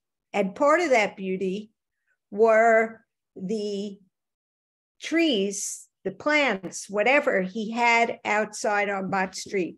And it made a huge difference to the community. Because if you walk around Little Italy, you will see there are very few trees. And this was really quite welcome. Anyway, he became so successful that he took a chance on a long vacant storefront at 214 Mulberry Street. What's really interesting about that spot is the original architecture was still there. Wooden frame windows, moldings, every little thing about that. And instead of getting rid of it, he restored it to its absolute glory. In fact, he's probably one of the few businesses that actually adhered, even though he might not have known it, but he's an artist and he has a vision and he appreciates history, architecture, and all of those things. And he restored that. He also unknowingly followed the special Little Italy historic district resolutions that specifically talk about maintaining the storefronts of buildings, which just about every other business has not. And most importantly, businesses that have a beer and wine or a full-on premise liquor license. So that is huge. And from the beginning of the 214 Mulberry space, it was always a community effort. So we could talk about, oh, he had cafe tables out there. Well, first of all, those cafe tables, which were 2-seaters, maybe he had 2 or 3 of them there, were so freaking gorgeous. It was like a park. We came into the neighbor. Well, this is all really important. I know, this is why I wish that he was here to speak on it himself. He doesn't need to. I could do it. The fact is, those 8 outdoor tables were public. No one had to have a cup of coffee from his little cafe, which basically was a real community builder. Okay, so, you know, I could quickly go through. He has full-time staff to keep the front clean. In fact, you know that my pet peeve since the day I became involved with the community board was the San Gennaro feast. What Teddy did. what about this? What I particular just want to say to application? you, because you keep bringing up a shed and what happens with a shed. He's never going to have a shed. So it's a non-conversation. But what he did do during the San Gennaro feast is he took 3 of the spots that San Gennaro would rent to another business, Robin, and this he is took not them we're and speaking left on them vacant. anything I am about this telling you, application in It particular. has a lot to do with the application because it has to do with the integrity of the holder of This the is license. why we wanted him to be here to speak for himself. So he has I'm not representatives speaking here. for Teddy. I'm speaking as a resident of the community. And when I look across the street at all the sheds next door, around the corner, in front of my house, half of them are empty. They're housed with garbage, rodents, people who were doing drugs, whatever. We're not talking about. He has only enhanced the neighborhood, and by creating a cafe within the original template of the clothing brand, allows people, the ones who think it's a problem that people are drinking a cup of coffee on the street, they'll now be inside. Okay. As far Right. as Robin, I'm gonna I just want to say, as far as the sidewalk being blocked, the sidewalk has never been blocked. And in fact, we could all argue that stanchions went up on an occasion at the very curb to make sure there was a walkthrough. So That's not the case. Robin, we're done. ridiculous. We're done. Okay, thank you. Okay, I think that does it. Is there anybody else here? It's from the public on this. I don't see any hands. So I'll go back to the committee. Panos or Anthony, do you want to talk about the timeline for this? When you expect construction to be done? Yeah, absolutely. Thank you again, Donna. So I hope we were looking for everything to be done by end of February. Now we have these delays over here with the community board. So I don't know when are we going to open. We are looking to open first week of March. That's what we're planning to do if everything goes well over here. So, okay, so construction should be done late February or there. Yeah, correct. But we're not rebuilding everything. Yeah, yes, exactly. Okay, with the sidewalk construction shed gone. Yeah. Okay, and then regarding the hours, I mean, 11 o'clock, last time when you were here, Panos, last month, you said 11 or 12, you could work with the community. Is there any ability to be closing this at 10 o'clock, 11 o'clock, something that? No, I'll be very honest with you. We are a huge fashion brand. We are not small. We're one of the biggest ones in the world. I know. Right? No. So when we have a new release once or 2 or 3 times a year, I just like, I want to be compliant. I don't want to break their law. So, okay. So what about this then? What about you close at 8 o'clock most of the time, and then 12 times a year, or whatever you tell me, you close at 11 o'clock when you have an event? No, that's way too early. I'm not going to close at 8 o'clock. That's way too early. That's a non-starter. Okay, well, I'm just throwing things out here to get us to something more reasonable, like 11 o'clock. So, Okay. so you know, that's if you want, 8 o'clock actually, I think is somewhat reasonable for a cafe. If you want, we can keep 12 o'clock for all days, but we can't do anything earlier than that. Okay. Like it wouldn't make sense for us to open the business after, like. Okay. And then back to Pete's question, and I'm very happy I got to meet Pete, and I hope I get to meet him in person as well. In regards to the trees, we applied in October with the city for both trees. So just wanted to say this out loud. I realize that's not in your control. You might want to apply again since they're trying to put 1 million more trees in or something. I mean, they just might listen. Okay, thank you. I think, yes. Is that anybody else of the committee have anything? And your normal closing time is going to be, you're asking for 12 o'clock, 7 days a week, normal closing time. That would be when you would usually close. Correct. Okay, Carter, I see you have your hand Yeah, up. no, I was just going to say, I mean, it sounds like cafes would normally close at 10 or 11 that are associated with the retail brand. And then at most stay open till midnight for any events. I mean, that's pretty consistent. So I think that's what I would support, is that your normal closing hours are 10 or 11. And on, like you had said, a few times a year, staying open till midnight. I can't, Carter. I'm sorry. There's only 25 people capacity. Like my professional. But this isn't your main business. But you guys just said this isn't your main business. This is an accessory to fashion. But it's also a real estate. We're paying rent in the heart of Soho. You know, we're gonna have to like. We're That's Little Italy. That's not Soho. I'm not gonna get into the financials, but there are wine bars that don't close at 8 o'clock or 10 o'clock that stay open later. Yeah, but that's not what you said. This is. You can call it a wine bar. You can call it a cafe. It's going by what you guys have said with to wine us. and beer. That's what it is. So, I'm just going by what you guys have. It's a young neighborhood. If it's a young neighborhood, the brand brings in young people. And, you know, I mean, you're talking about midnight. It's not late. I mean, I have applications that if I came in saying midnight, you jump up, down, and clap hands. I mean, it's not a late night hour.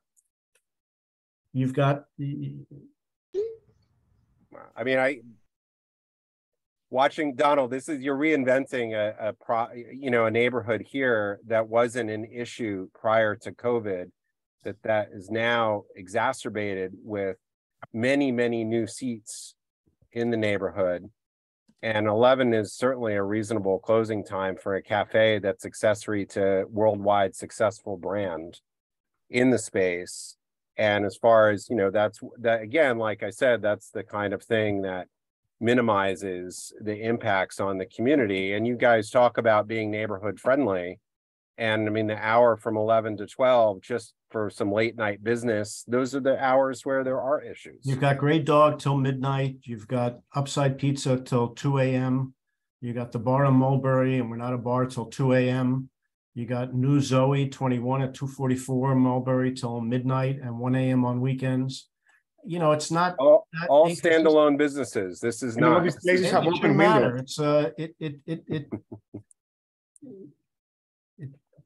It's the difference if it's a standalone or not. You're talking about what's consistent with other places in the neighborhood. I don't think midnight is that late that it should be that much of a problem. It's small space. What's the total occupancy? 50 people?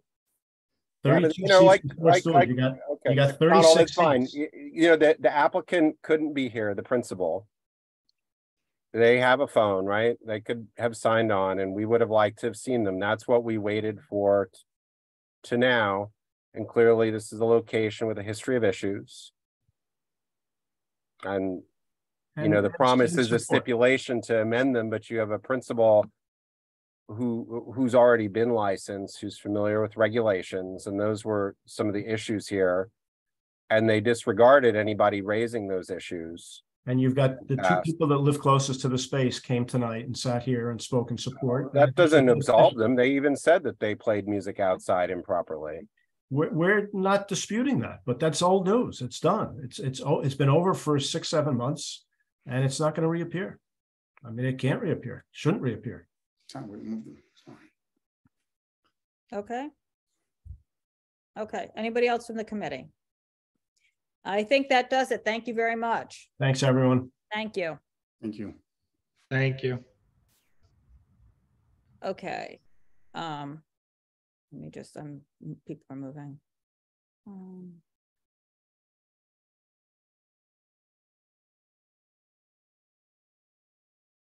Okay. The next application is going to be TQTO Corp 99 MacDougal. It's Tavern wine for a restaurant. If you could raise your hand, if you're here. TQTO 99 MacDougal.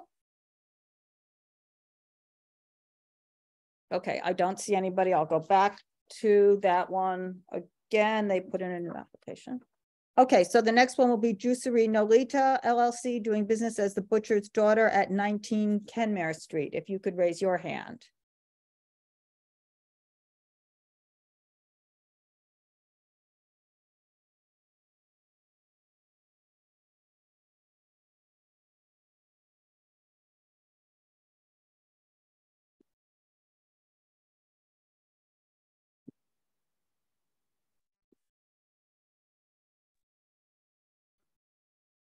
Hello, thank you for having Okay, us. hello. Hi there, how are you?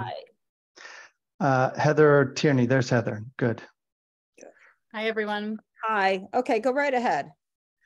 So good evening. My name is Mike Paludis. I'm here on behalf of Juicery Nolita, which will trade as the Butcher's Daughter. I'm joined by Heather Tierney, the owner and founder of the Butcher's Daughter. Go ahead and say hi, Heather.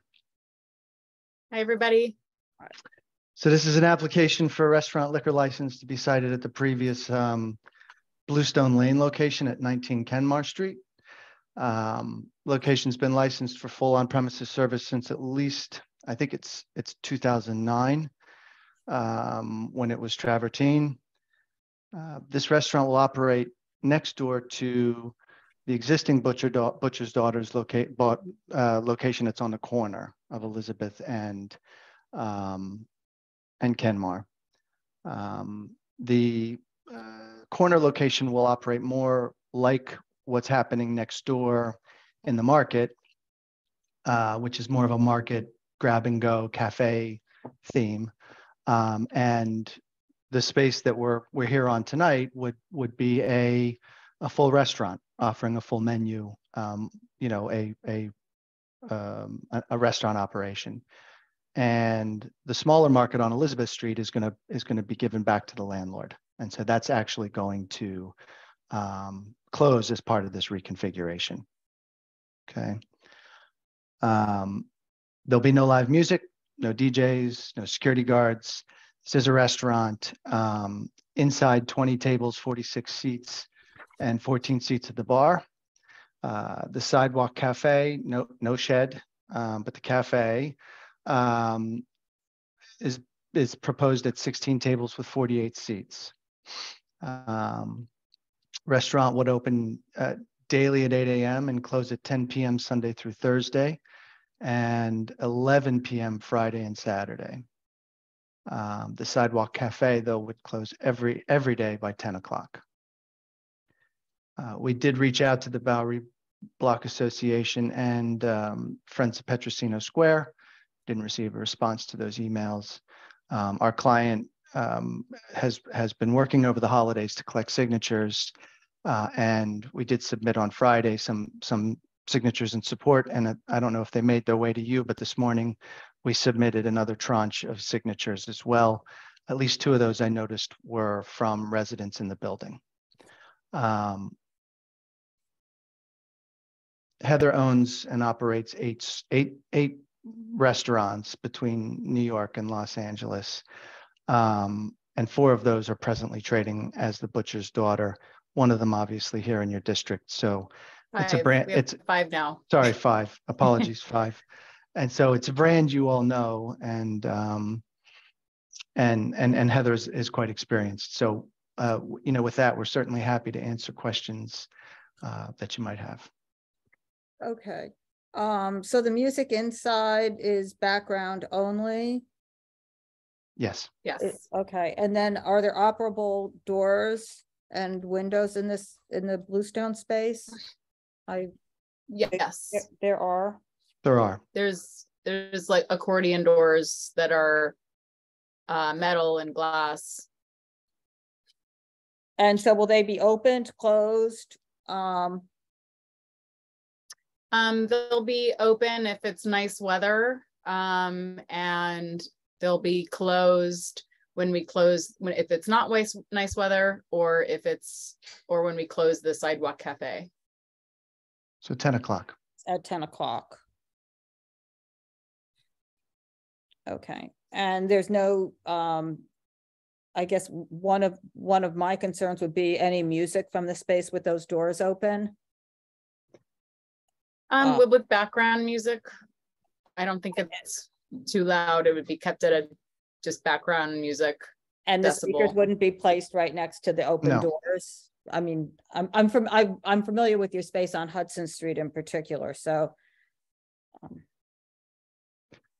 okay.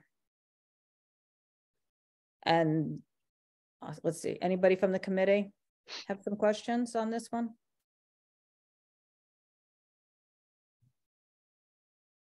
Bob? Yeah, sorry, I had a little trouble raising my hand there. So basically what you have is a roll down door, right? you know, the whole restaurant is open. The interior restaurant opens up to the outside. So the speakers themselves, they're inside, but you're going to be able to hear them outside when the whole facade is completely open, all the way at 8 feet high or whatever, 9 feet high. So what's the mitigation in terms of the music? The mitigation, is that what you're asking? Yeah, with the whole restaurant exposed to the sidewalk. I believe it's not the entire length of the restaurant. Okay, so the middle just section. the middle panel, I believe, opens. I don't think that it's my understanding it's just that middle, just to the left of the entrance to 19. So yeah, we can make sure the speakers are pointed towards the restaurant and not towards the street. That's easy for us to do. And what about speakers? Do you currently have speakers outside? No. Hudson Street either? You don't have speakers on the Hudson Street location outside? I don't think we have them outside. I mean, we've had scaffolding up for 6 years there. And we don't have any outdoor speakers that are waterproof or anything like that. But we do have accordion doors there as well. Heather, is there a cafe on Hudson Street that's operating presently? Yeah, that's our West Village. Okay. I know there's been scaffolding there for a very long time. Right, and there's speakers set up inside the scaffolding. Are you saying that they don't belong to you? I'm not aware of speakers being on the scaffolding outside. No, but I can check with our managers and remove them if that's the case. Well, what happens is everybody blames the next door neighbor. Oh, it's their speakers, but you're right next door to a couple of places there, and there are definitely speakers up. So you're telling me that you didn't have speakers on Kenmare on the corner there? Outside? No, not outside. No. Okay, and not in the shed area? No. Okay. And so just so we're clear, you're moving from the corner location to the old Bluestone location, is that right? No, not exactly. Well, we have a takeout market next door to on 166 Elizabeth Street. And what we want to do is our lease is up there. We just turned 10 years old in November, so a little over a month ago. And we're going to exit that lease or exit the space when the lease ends, which ends in a few months, maybe like in April. And the idea is to make the corner more of the cafe and the Bluestone Lane space more of the sit-down restaurant with full service. Okay, so you're going to continue to have the corner location? Yes, Bob. Yes. So Bob, if you look at on Elizabeth Street, there's I think it's the Aube Beauty Salon, right? Directly to the right of that awning, there is a space that has a market in it that is branded as the Butcher's Daughter. That is a separate space. You can see there's a glass front on it. That's a separate space from the actual corner. All right, there's not interior access, is my understanding. It's a separate business that's operating there.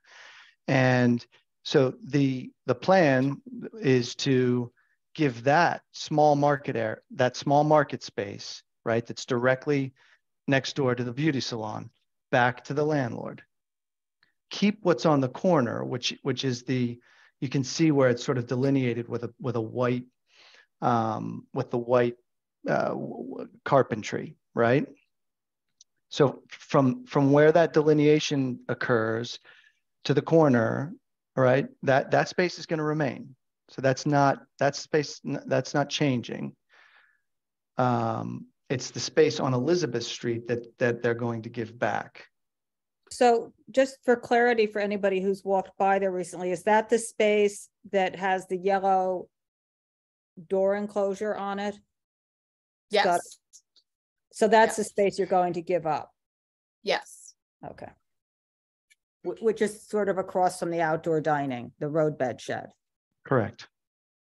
Okay. So are you going to continue to have tables and chairs set up on Kenmare Street at the corner location?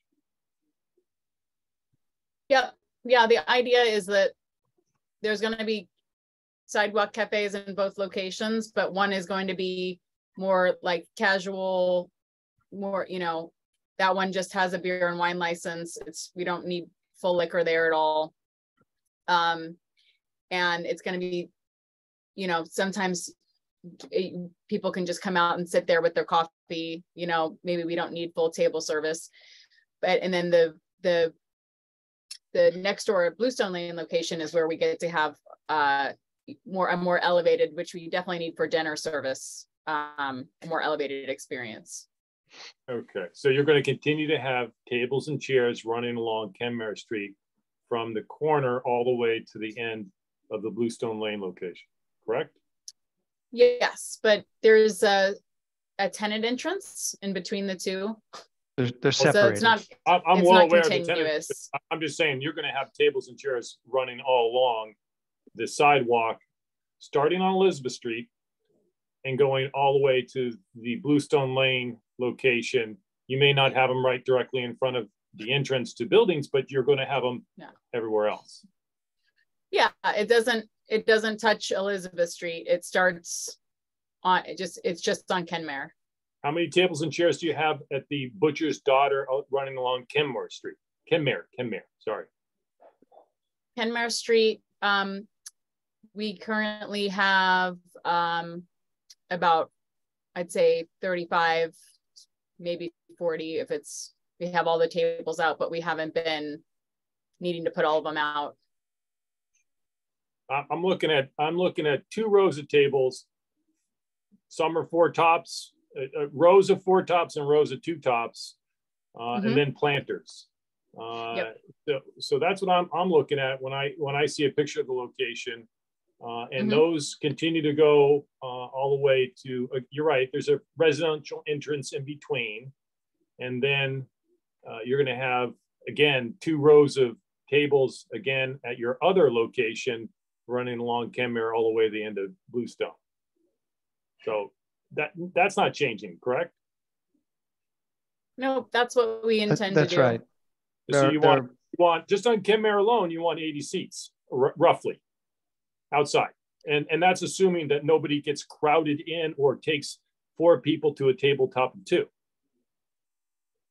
Right? Well, I don't think we may not like seat all of them at the same time, but we want the flexibility of, you know, maybe we want to see what happens with the business. With maybe some people want to sit more at the cafe, maybe some people want to sit more at the sit down restaurant. And you also have a roadbed on Elizabeth Street. Is that correct? Mm-hmm.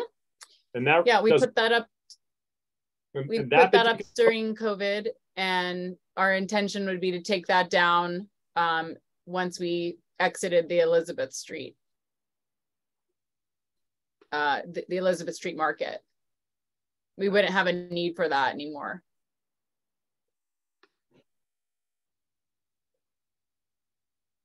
Okay, so I guess my concern is the 40 plus or the 45 plus seats at 2 locations. You basically take up, it's a very large sidewalk, but you're leaving what appears to be grading for people to walk on. And you basically have taken up, or at least Bluestone, if you're looking to do what Bluestone has done, which I'm sure you are, because that's exactly what you did at Butcher's Daughter, you're looking to have the same kind of setup with planters and 2 rows of tables, and you're basically leaving people to walk on grade. But I mean, I'm looking at your diagram. That's what it seems like to me, what your plan is at Bluestone. Yeah, I mean, our plan is to build out the parameter of the sidewalk cafe that's allowed by the city. We wouldn't take up any more space than what's allowed. Okay, so leave people to walk over the grading? Because that's what the city will, right? We're going to leave enough room for, I mean, some places there's grading, some places there's not, but there's just got to be enough room. There is a pathway there, Bob. I mean, it's not, I acknowledge it's not an 8-foot pathway, but there is a pathway between the Michael, grading. how much of the sidewalk is the business taking up, and how much is being allowed for people to walk over the grading? I do understand. I don't know, because there's no diagram that shows that, but I'm looking at a picture here, and it shows that you basically are taking 3/4 of the sidewalk and leaving 1/4 of it for people to walk on. And that sidewalk is a very big sidewalk. So I get it, but I'm just pointing out that you basically taken over the entire sidewalk. Well, I don't think we're creating anything new, because this has say always been in operation. What's new, I'm sorry, Heather, what's new is this didn't occur before COVID. This occurred during COVID. Okay, so it is new. Okay, it's new as a result of COVID. It didn't exist before COVID. Okay, there were sidewalk cafes, and there was diagrams that showed where the tables and chairs need to go. And they did not go double rows. They did not cause people to walk into gratings in order to traverse the sidewalk. So that's a significant amount of tables outside. And then you add that with your other business, 80 some odd, give or take seats. It could still be more. Okay, so that's the part I have a problem with. I'm bringing it up at the very beginning because there's really, the diagram that you provide doesn't leave any room for people to walk the sidewalk. It's basically take over the sidewalk. Well, can I ask if, we've been there for 10 years on the corner. So can I ask if you guys have received complaints about the way that we're operating the sidewalk cafe? Or the way that Bluestone has been, even though that's a different operator, but have there been complaints about the sidewalk cafe? Because that would be useful for us to take into consideration. It certainly would. But I guess if there's no complaints, then there's no problem.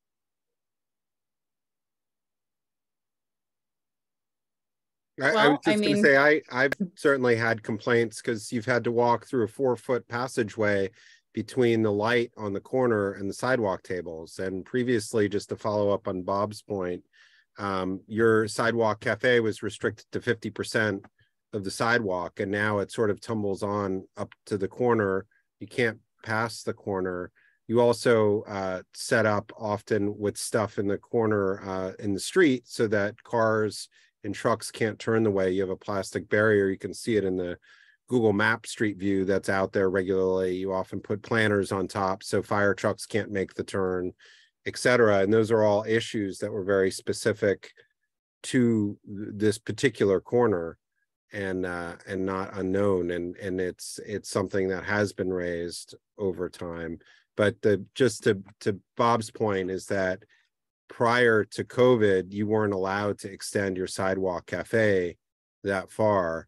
And obviously Kenmare is a very busy and dangerous street. And so anytime you create, neck downs that are that extreme, it's not a safe environment. And that's obvious to any casual observer. I don't think it would necessarily take complaints to make that obvious.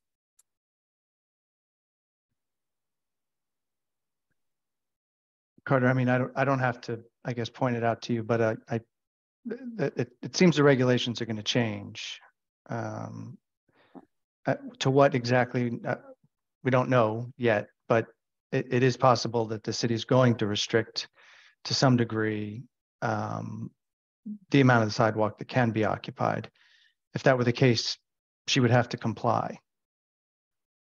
I'm just going to say right now, she's not complying right now. There's not 8 foot of clearance on Kenmare Street as it stands now. I walked it the other day and measured it. There's not 8 feet there. And she goes directly to the corner.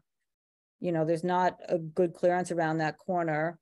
And then the roadbed shed is there. And then there's not the clearance in the roadway from the corner to the roadbed shed because there's those orange stanchions with additional chairs thrown in the roadbed area there with a bunch of people standing and waiting next to the shed to get into the restaurant along with the planters that are on the sidewalk side of the accessible ramp, which cuts off the sidewalk even further from all of that. And there's nowhere to put the garbage, you know, is thrown on the one side of the roadbed shed. And there are speakers out there, and there are speakers out there, and there are speakers out on Hudson Street attached to the scaffolding right above your space that are playing all the time, before COVID, during COVID, always. So I just want to be, from my personal experience, clear on what I saw. And your seating was further out than Bluestone Lane seating, what is currently there.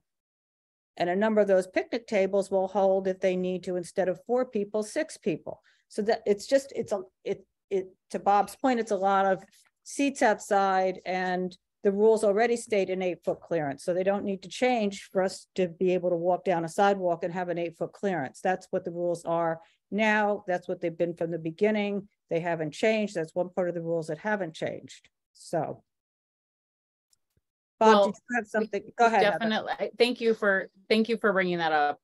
We definitely want to make sure there's 8 feet clearance, and we can put the measurements up tomorrow and make sure we push anything back that we need to.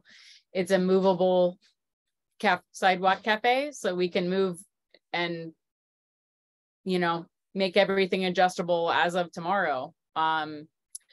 We definitely want to make sure there's enough clearance for people to walk. I think I wasn't aware of the speakers. I will make sure those are taken down immediately as well. I think there was probably a lot of makeshift that happened during COVID to maybe, you know, just try to survive. So that wasn't part of the permanent plan to have speakers outside. So we can make sure those are removed. As far as anything in the shed, like the shed is temporary. I would love to remove that like as soon as possible. I think I personally have a problem with the sidewalk sheds in the streets. I think there's a sanitation issue. I think there's too many of them. Like, I think I'm in favor of them getting removed permanently. So I'm happy to, you know, make plans to remove that. And yeah, I think we'll put some plans into action immediately to make sure that we're abiding by the sidewalk cafe rules and just being a good neighbor.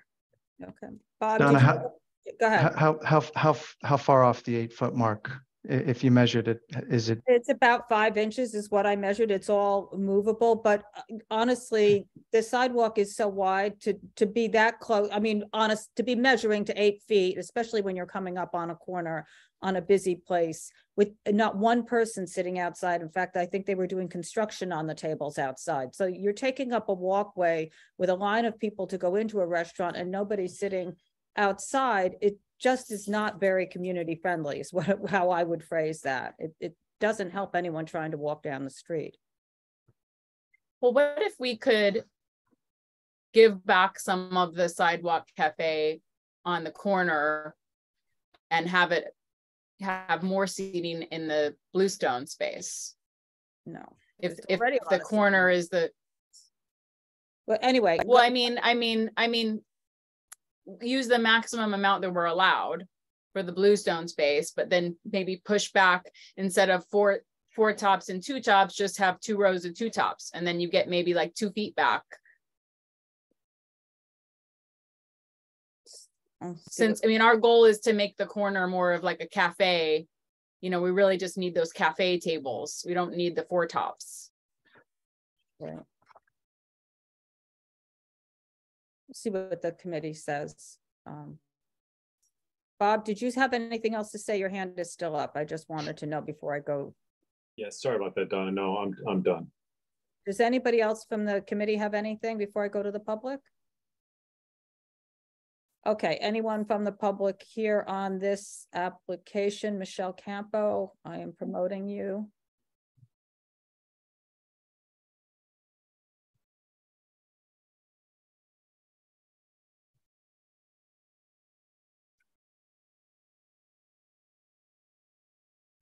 Michelle, you should be able to turn on your video and speak. I'm not going for video, okay? I just Okay, had that's fine. That's fine. just not in visually impaired. I know. Okay. Anyway, so I walk by there frequently. There's always music. I don't know where the speaker is, but there's music coming out of the Butcher's Daughter. I want to say before I get to that, these are some of the poorest drawn sketches I've ever seen for an application. I didn't even see a street written on it where you would know it's Kenmare Street. This application says to me that the two spaces are being combined. And that's what it says on the inside. So I don't know what the plans are, but there's a wall there. There are two different places, and Bluestone was equally as egregious, except they had umbrellas that would take your eye out if you were 6 feet tall. And they've both been spoken to several times about that, about the thing on the corner where people congregate. And if you are in a wheelchair, okay, I could be graphic here and say you're shit out of luck, okay, going around there. You cannot get down that sidewalk. And this whole thing of lining up Kenmare, which is a huge major artery for trucks and vehicles, with, you know, with these things that come basically to the curb, is just an accident in waiting. And also the size of it is humongous. It's kind of like the application for travertine on steroids, because it would just be outrageous all the time. I know you say it's not going to be till, you know, after whatever, 11, 12, but even so, it's just too much. It's too much for the people in the area. It's too much for the area, as in saturation of licenses. And I know I spoke to you, Heather, when you made the first application for the Butcher's Daughter, and you said to me you would never upgrade to a full op. So I guess this is the way you're going to do it, by opening another place there next door. But are you going to join the spaces? It's the same address. No. No, we have no plans to join the spaces. There's no need for a full liquor license at the corner. I remember agreeing to that 10 years ago. I can agree to it again. It's the corner is going to be more of what's happening next door, more of like a market, takeout, coffee shop. We have our own product line of granolas, and we have adaptogenic superfoods. We have our own product line. We have pancake mix. Like we want to have an area to sell all of our products. And it's, you know, during COVID, we kind of pivoted to become these bodegas, and we discovered that there was really a need for this type of kind of plant-based bodega. So that's what we want to turn the corner into. And well, there's no need for anything more than that. I'm going to interrupt by saying that, no, there's no need for that. But aside from that, outside that little store you have, there are always people milling about. It's very difficult even without, and there is, I believe, a little table out on Elizabeth Street, aside from the shed you have out there. And there are always people you have to ask to move, because, you know, they see people coming, they don't have a brain in their head that, gee, maybe I should be considerate and get out of somebody's way. Oh, look, they're in a wheelchair. Oh, it's a little child. Oh, it's somebody in a stroller. None of that happens. It's just a situation and an enterprise where the person who's there buying the product is the main person and nobody else exists. And this is not a good thing. And this is not a neighborly thing. And this is not a community-oriented thing either. I don't think anybody in the community really does go there. I know people in the community who are really upset with it, but being there, but I don't know about people being, you know, happy to be there. Or they seem to be coming from other places and just ensconced. And the fact, all those tables and chairs, that's just outrageous. And not only that, because I've stood at the corner and I've looked down the block, and there is more room between the two sets of tables and chairs than there is between the furthest table and the curb. And then you have the greenery is great. I love it. Not when it's blocking, you know, further into the street. You don't need that. You don't have to have that. And you shouldn't. And Okay. nobody seems to be paying attention because they have been spoken to several times. And it's, you know, like, oh, there's a fly in the room, let's get rid of them. That's the attitude I get when oh, that's, I mean, I'm sorry to hear, we're not I'm sorry doing to the back hear and all that. we're not going to do a back and forth, Heather. Wait till everybody speaks and then you can address everything everybody said. Michelle, are you just about done? And it's, yeah, there's, the music is loud. It's coming Michelle? outside. Yes. Okay, let's just wrap this up. Just make your points. I just want to make sure you've covered them all, but Well, I just want to say one further thing. Okay. Now I found it very interesting that last month Bluestone also had an application. And then all of a sudden they disappeared. And this seemed to be, and that's what I thought it was an extension of the corner location. So I don't know, it just is it's a little unsettling. That's all I have to say. Thank you. Thank you. Okay. Pete Davies? Yeah, thank you. So I'm a little clearer on what the application is now. I was very confused when I first read it because it sounded like it was in regard to your existing business. But looking at DOB and looking at Zola, the space you're giving up is actually 166 Elizabeth Street, which is an entirely different building and different owner than 164, AKA 19 Kenmare. So just so that's clear. And then I looked at the C of O, which is a TCO, which is there for 19 Kenmare. And it says cellar area for eating and drinking is 60 maximum. And ground floor is 90 maximum. But it appears there's multiple eating and drinking establishments. So I don't know how that splits up. You say you have an LNO, but no C of O. And then finally, you mentioned that the corner space, which is now a cafe market, or a cafe, is going to become the market with takeout, but sidewalk seating requires table service. So if you're becoming something different in that corner space, you may be putting yourself in a position where you can't have sidewalk seating. Or I shouldn't say you, I'm addressing the committee. Sorry, I always do that. And then there was one, but most importantly, clearing the corner area outside is really important because by taking up the maximum allowable sidewalk space, that forces the people that are waiting to take up the space that's supposed to be for the public. And it makes it really difficult to traverse that area because you're very popular. You've got a very happening business. So I think more attention to making sure that how the public space is shared is really important moving forward. So that's about all I got to say. Thank you.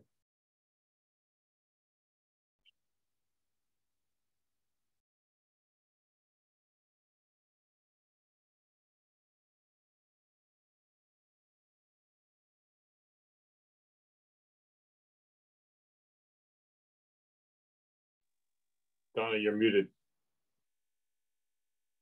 My dog. Okay. Laura, I'm sorry. I had to mute myself for my dog. Go ahead. So I'm going to say, first of all, is that this area is heavily saturated with liquor licenses. I don't think there's another one needed. I think that reducing the number in the area would be a good thing. Having said that, I want to talk specifically about the operations of Butcher's Daughter. They've been a problem for 10 years. From the moment they opened, the people in the neighborhood started groaning about basically how greedy they were about taking up the sidewalk with what they were doing and other things. It got worse under COVID. You know, looking at the photograph, that July photograph that Google took was very telling for a lot of restaurants, and it was very telling for this one too. It's definitely more than half the sidewalk that it takes up. They have a sandwich sign by the curb, right at the corner. Often, that's against the law. Can't be more than 3 feet away from the building. It's also just a prime example of how they, as Michelle said, they did not care about anybody but their immediate customers. That's it.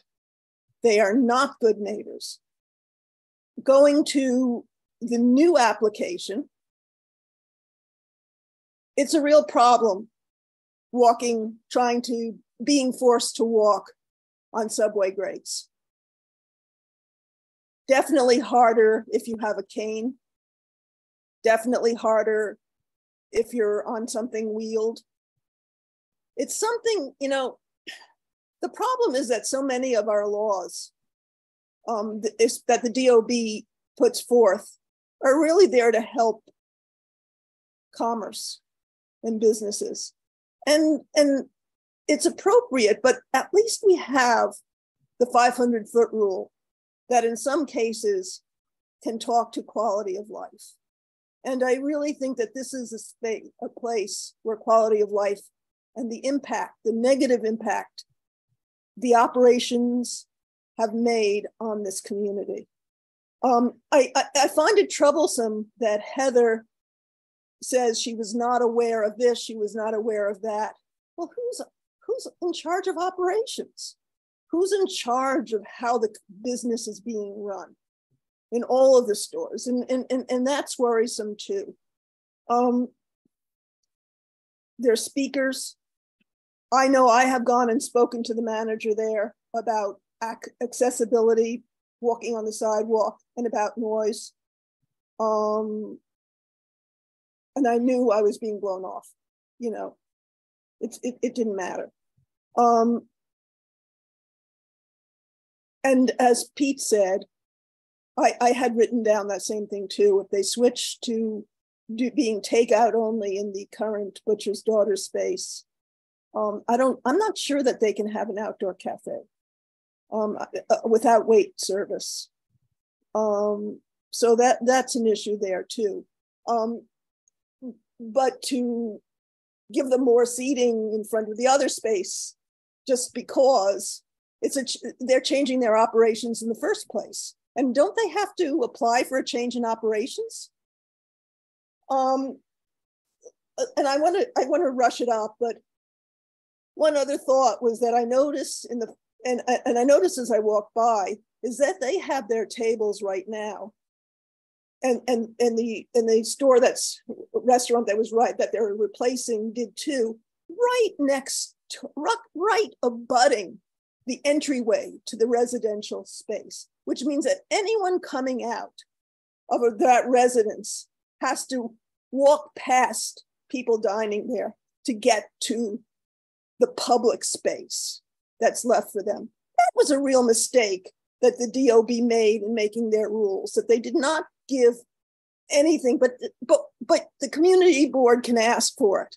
To ask for 3 feet away from the residential business entries, because that's only fair. And that's where I'm going to stop. No liquor license as far as I'm concerned, wine and beer only, and a reduction on that outdoor cafe. Thank you. Yeah, Donna, you're still Yeah, muted. got it. Thanks, Laura. Anybody else from the public on this one?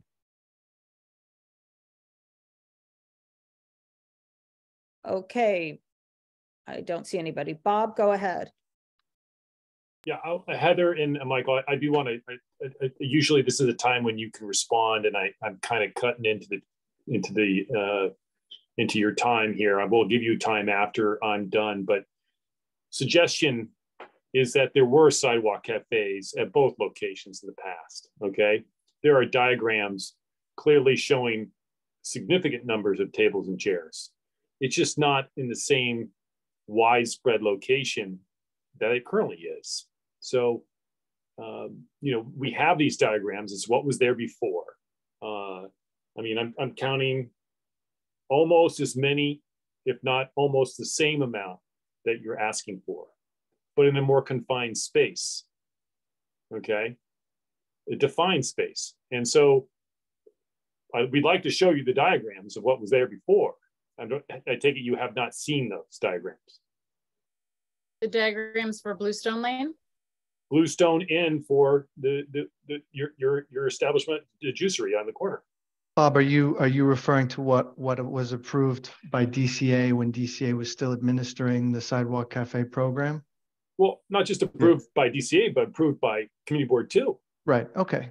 Yeah, but you're talking about plans that went through DCA that were everybody signed up. The way it used to work. The way it used to work. Okay. Yeah. Which is still a tremendous amount of tables and chairs. So you can run the same business, but not take up the whole sidewalk. It's such a big sidewalk, it can be done. So I'll let you respond because there was a lot of comments that were made, but my suggestion is maybe you ought to take a look at the diagrams and fit your tables and chairs into the diagrams that pre-exist, because they're very good diagrams and they give you a lot of tables and chairs along the front. Yeah, I'm happy to respond if it's you guys are done. Okay. Yeah, go ahead. Yeah, I just want to say I don't know what Bluestone Lane was doing on the previous docket. We don't have any affiliation with them, and we've been talking to the landlord for about 6 months about possibly expanding into this location. So we don't have any, that didn't have anything to do with us, Bluestone coming on. The previous couple tenants ago, I think Travertine, or no, it was Ken and Cook had been operating the cellar of Bluestone Lane as, I think, like a cocktail lounge. That is not, I don't think that's allowed anymore. And we don't have any intent on doing that. We're going to be using it as an office and storage. So I just wanted to clear that up in case anybody was concerned about that. I definitely already said that we could probably make a concession on the sidewalk cafe for the corner.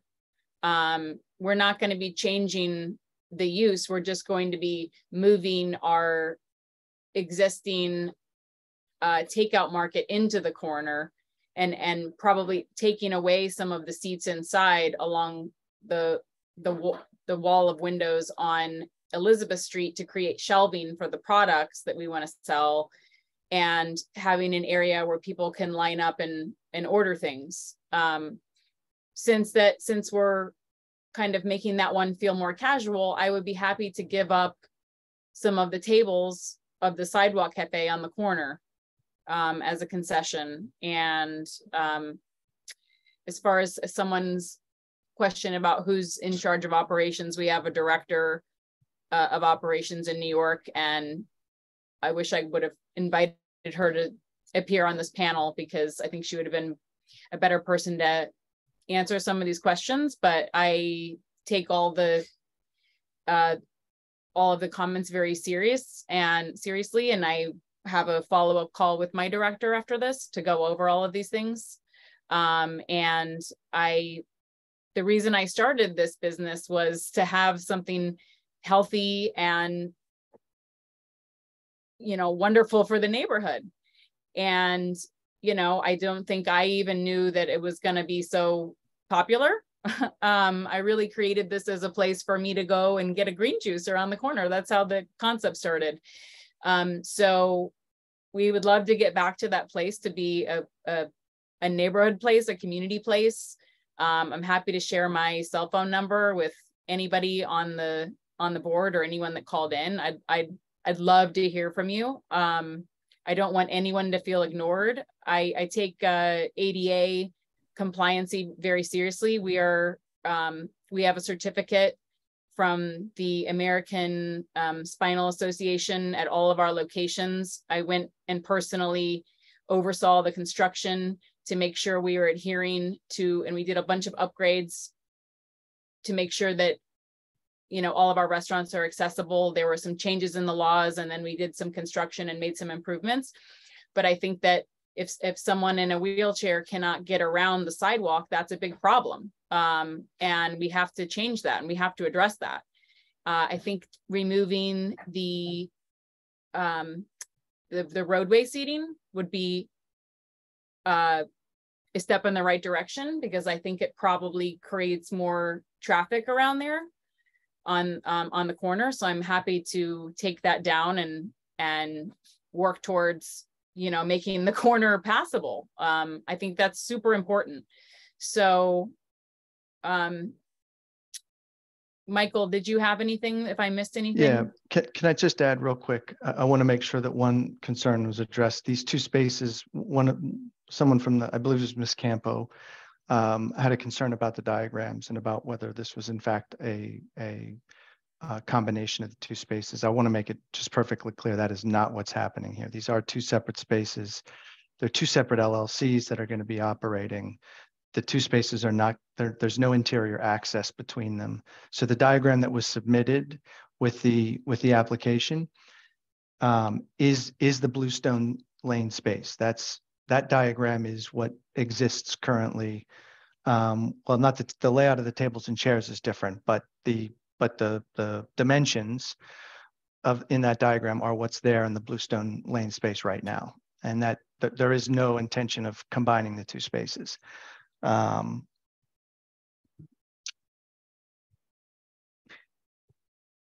It sounds like to me there's willingness on our client's part to make changes to the sidewalk cafe. The shed will go away, and I think that does also address some of the concerns that Ms. Campo raised about the corner on the other side of the corner near the market. Michael, can we show you? Heather, can we show you the way the diagram was for both? Of course, Bob. Yeah. Sure. I really think that we're going to Sure. cut right to the base here. Okay. Carter, you have that ability?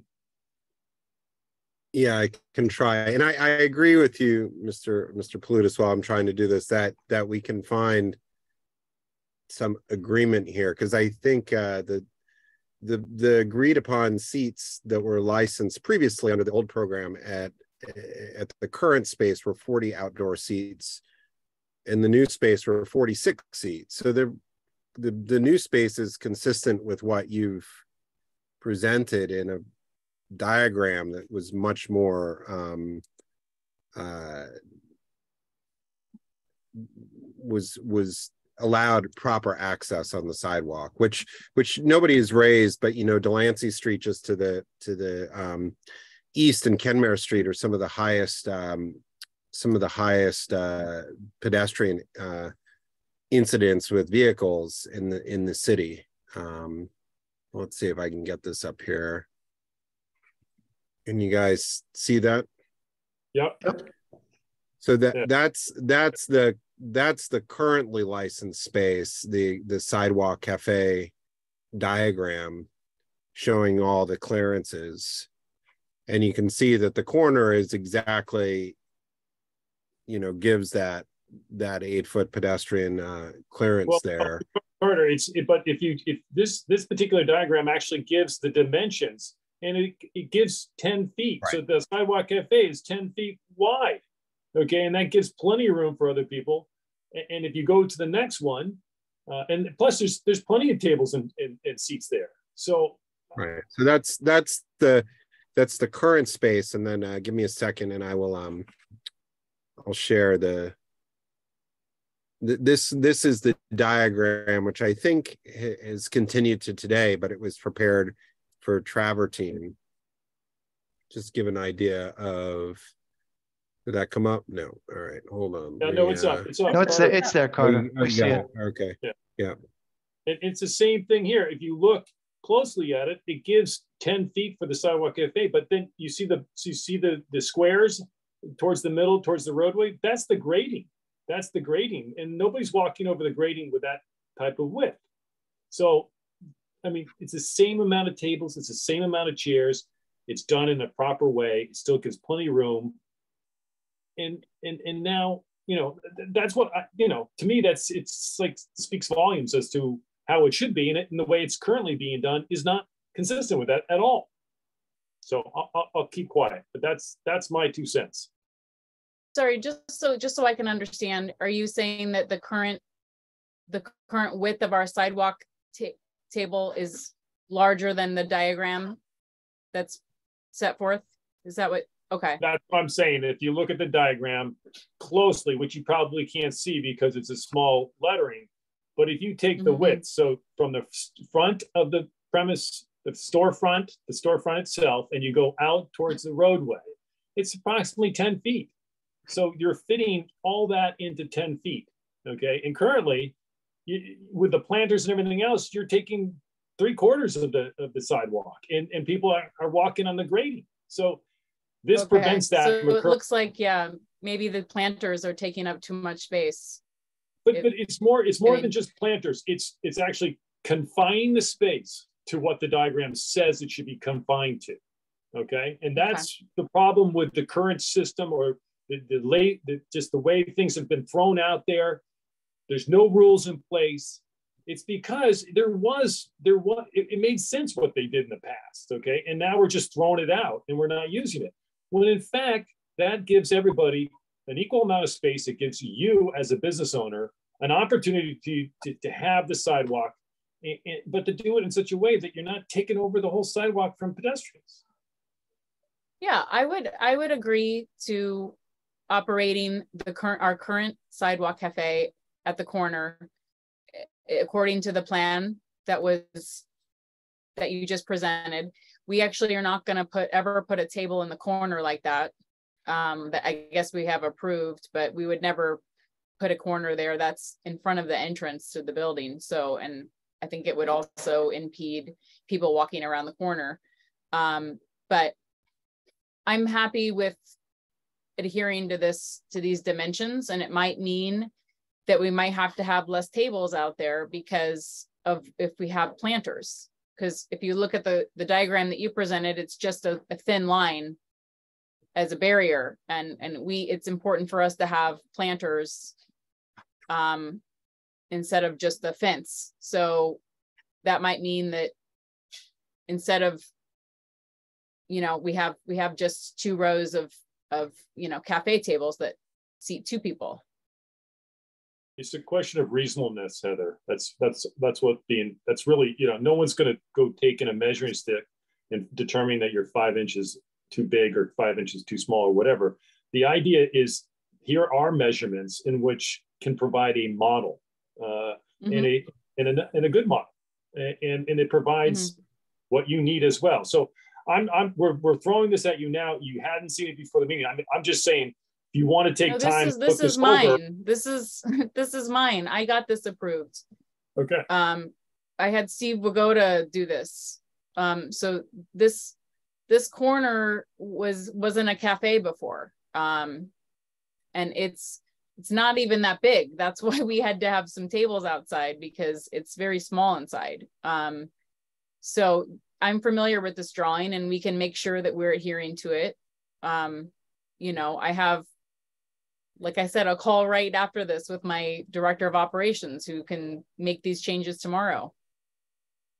And I think so. I mean, your current setup is you use a different way of doing things. I don't recall exactly what it is, and I know it takes a little bit more space. I think you've got tables and chairs, different used benches or something, right? Or something there. but this is the distances that provide adequate passage for people through the area. I mean, that's what I think the concern is, and those are the complaints that I've personally heard, right? And so once the width is set for one space, it becomes to some extent the de facto across the area. This is also an unusual application because you have two businesses, and there will be confusion with people who are coming, right? You have two separate businesses operating side by side with the same name, and there's confusion from people on what that is, or even you know, there's probably some skepticism as to, you know, items being prepared separately. You know, I'm not sure if you guys use commissary kitchens or et cetera, or whatever to prep stuff, but just the sharing of things. So this is a very large space. This has been the issue with this particular location. The concern of the community has always been that it would be combined operation and it would be overwhelming. You know, this had previously been Little Charlie's a long time ago that just took up a small portion of the business. And then it was redone, I don't know, you know, in the 2007 or 2008 to create multiple spaces that were very large. And so that's the concern. It's a huge street frontage. You know, I'm not sure that we have, and under the former sidewalk cafe rules, there are 86 seats allowed outside. That's huge. I'm not sure that we have any other spaces of that size.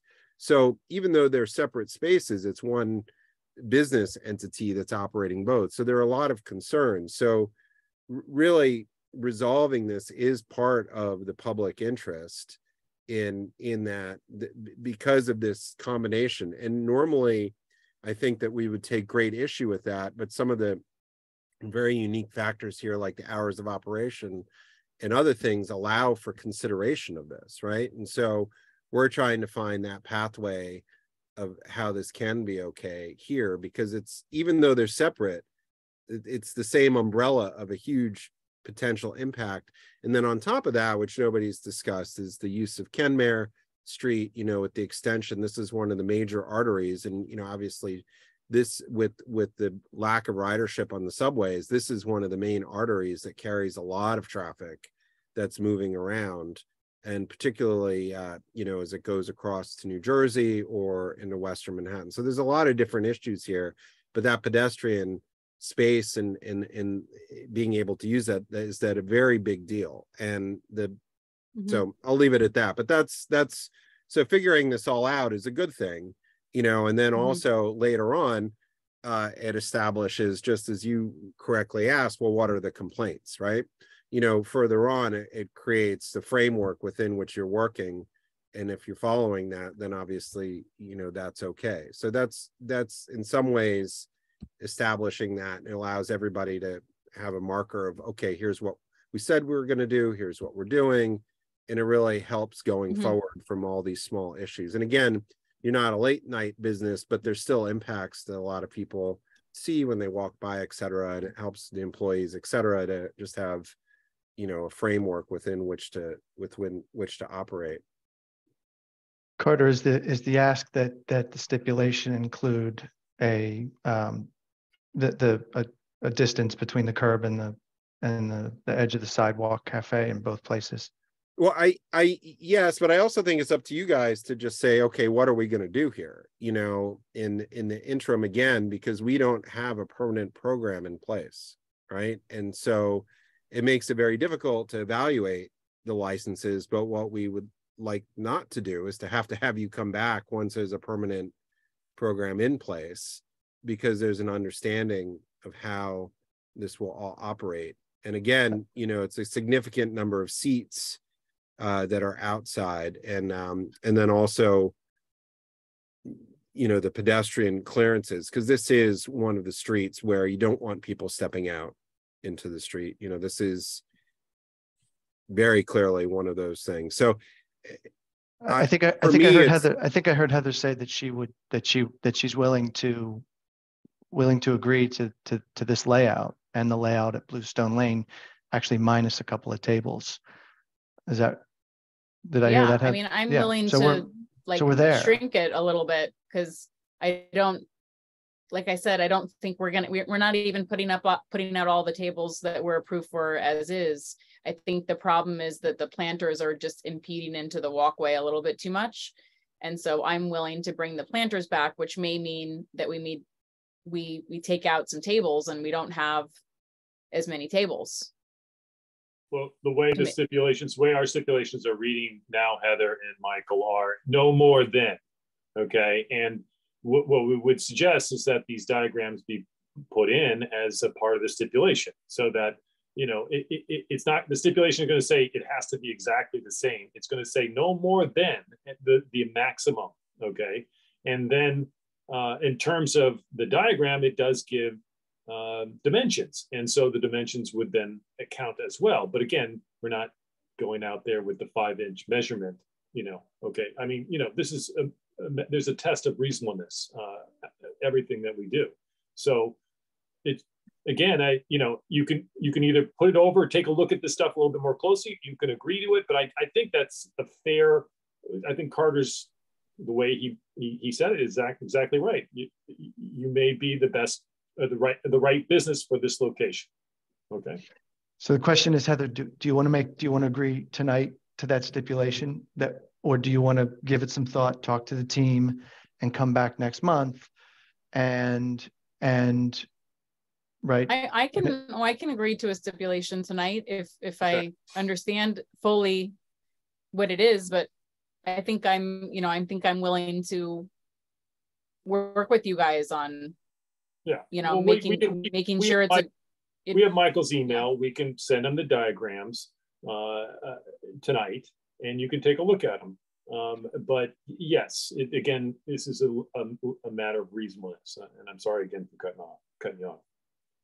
Bob, if we can avoid an appearance next month, yeah, that's preferable for everybody, the committee and for the applicant. We don't want you back either. I know you don't. So if you want to draw the stipulation up, attach the diagrams, and send that to us, I think it's likely that we're going to be able to just sign it. If for some reason there's a problem, can we let you know and come back and see you next month? But it sounds it sounds like what I'm hearing from Heather is that these diagrams are going to work the way that they were approved by DCA and by CB2 prior to COVID. And so if you want to put the stipulation together and send it over, we'll look at it. And it sounds like it's likely going to be something that we can sign and send back to you. If for some reason it's not, I'll email both of you, Donna and Bob, and say, we need to come back and see you next month. But again, hopefully that won't be the case. Is that good? I think that sounds good. And the speakers are going to go. The speakers are going to go. Speakers going to be gone tomorrow. Speakers are going to be gone tomorrow. Sandwich board will be next to the building in both locations. Sandwiches, because it's sandwich board is Hudson Street too. So sandwich board is only going to be allowed to be on our footstep of the building when you walk in, as long as there's room for a wheelchair. And did you say that roadbed is going? We could make that as a part of the stipulation, is the roadbed goes away. Okay. I personally would love all roadbeds to go away. The roadbed's going away, assuming we can make this space work, which it sounds like we're going to be able to do. And so yes, assuming that's the case, then the roadbed's going to go away. Okay, so we will send you the diagrams, and I'll write up some stipulations and get them to you with the diagrams. And as you said, hopefully everything's fine and we don't have to see you next month. And if not, we'll see you next month. Okay, thank you. Yeah, both. I would just like to say that the reason why we want this outdoor seating is we've all seen like how important outdoor seating is in a pandemic, right? And I hope we don't have another one, but like no one thought this would ever happen. So if we have this outdoor seating, we would never have to create these road beds, which are ugly, expensive. I don't want to build another one. I hate the road beds in New York. I think if we have this outdoor seating, we never have to worry about that. So that's my thinking, is like I'm when I'm looking at expanding to different locations, I have to have outdoor seating, or else how am I going to survive if there's another pandemic? Right. Well, it looks like it will, I mean, the seating isn't really any more than what was there before. I think it sounds like it's more the configuration and maybe losing a seat or two with the planters, so. Yep. Yeah. We'll make it, we'll make it work with the Okay, diagrams. Yeah. Yep. All right. Thank you all. Have a Thank you great very night. much. Thanks a Okay. lot. Bye-bye. Okay. Thanks, guys. Good night. Oops, I hope I didn't get rid of anybody. We're all still here. Okay, I'm going to call back up Panos from the previous application. If you can raise your hand, because he just put something in the chat and I'd just rather have him come up.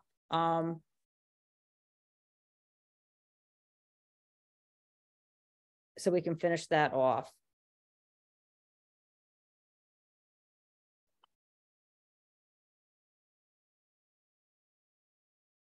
Okay, Panos, is it just you? Okay, can you hear me now? Yeah. Yeah, sorry, yeah, it's just me. Anthony, Okay. you have to get off the call so you can drive. Okay. So go ahead. I just want you to say to the committee and then we'll discuss it when we go into our business session, but I just wanted everybody to hear so we're not reading in a chat and it's part of whatever you put in the chat, which I didn't fully read. Yeah, absolutely. So I'd like to say, after a second consideration, if the board allow us, we are willing to reduce our hours of operation to the one suggested by you guys to 11 p.m. on weekdays, 12 on the weekends. As long as you give us the opportunity a few times a year to be able to host events that we want for the brand, not party events. Don't confuse my language for that, right? I don't want to confuse anybody over here. But we are we're a very big fashion brand and we have a lot of clients, and we want to be able to host them in our space without a time limit. That's all. So that would be 11 p.m. during the week, 12 a.m. Friday, Saturday, unless you were having an event, and that would be limited to how many? The capacity of the space. The space is very small. How many events, how many times would, because I'll have to. We have, as a fashion brand, we usually have 2 big moments a month, what we call big moments. And again, those events, some of them might probably be during the day, So what are you saying in terms of hours for those? I don't know, let's do. What time? 1 a.m. So you're going out to the 1 a.m., not the 12 a.m. for the events? Correct, that's for the events. Okay. Okay, so one would be for events only, and you'd like to have how many a year? 12 a year? How many times a year do you need to be open till 1 a.m.? If we could do 15, that would make us feel very comfortable. So we don't have to ask permission for extra. And can you do less than 15? Or is that your point? I'm just trying to have this so that when we go into business, I have all the facts in front of me that we're going to be discussing. Yeah. I don't know. We would appreciate if we could be at 15. There's a lot of big moments. December is twice a month. It's a holiday month. I don't know. Okay, and then these are just for your brands. It's no other brand. It's your branded events. And these are not ticketed events. They're not like events with like public and promoters. They're very limited events in capacity. They're very exclusive. They're not even announced to the public. Also, if that helps, these are like exclusive events. They're not. The public doesn't know that they exist. Like invitation only. Exactly. Events? Okay. Okay, I think that does it. Thank you very much. I just wasn't, I'm Susan, sorry. Go ahead. I just wasn't clear then, and there's another 2 times a year for bigger events. Did you say though? Did I mishear you? No. No, okay, I'm understood. sorry. Thank you. Not at all. Amazing. And I look forward to working with you in the future. I was part of the Lower East Side community, and I can't wait to do more stuff with you guys, seriously. Great, thank you. Have a good night. Okay, good night. Okay. So the next application is going to be entity to be formed by Iyad Hashmo. I'm sorry.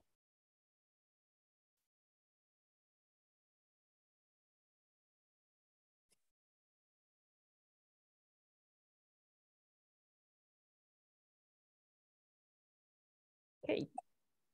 Good evening. Happy New Year. Is there anybody else here with you? Yes, I just have my my friend Haz. Okay, and no, you don't have an attorney with you? No, I don't. Okay, very good. Go right ahead and tell us about your application. Yes, hi. I'm opening another restaurant at 133 Mulberry Street. It's a very nice spot, and it's a good location. And I know the landlord, and he insisted of me taking it. I operate 3 restaurants on Mulberry. He knows I know the system, the business, and he wants me to operate it. And I just took it, and hopefully I will do good with it. Okay, so tell us about it, the hours, the seating. It's the hours. It will be 11 p.m. weekdays, 12 o'clock for Friday and Saturday. The seating is the same like it used to be on Jake. It's 52 seats. 52 seats. It's exactly the same. I'm not changing anything. So it's 15 tables and 8 seats at the bar. Correct. Okay, and is the music is background music? Background music, correct.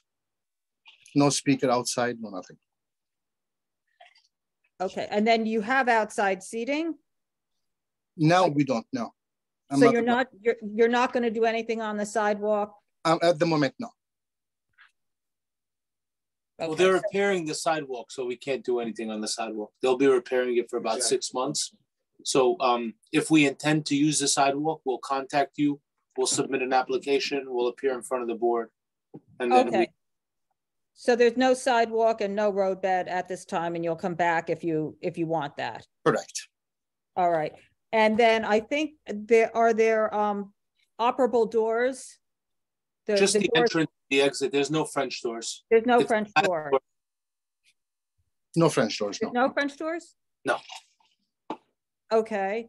And I think one of the other questions was a certificate of occupancy. Is there a certificate of occupancy or a letter of no objection for this? There's a letter of no objection. We only have 55 seats, so we're under the 74 that's permitted. Right. Okay. I didn't see anything on the last temporary certificate of occupancy I pulled didn't even list the first floor. So you have you have something that shows? We'll ask our attorney to email it to you. We just took over Aunt Jake's layout. They had an LNO. We don't need a PA because we only have 50. So. Okay. Bob? Yeah, what about the current shed? There's a shed out front now. There's no shed. They removed it already. They removed it? They did. Thanks, guys. Okay, does anybody else have any questions? No. Is there anybody from the public here on this application? I don't see anyone. Okay, that was quick. Thank you very much. Thank you. Okay, have a good night. Have a good night. Take good night. Okay, I'm going to go back and call just to see TQTO Corp. 99 MacDougal Street, if anybody is here on that. So, okay.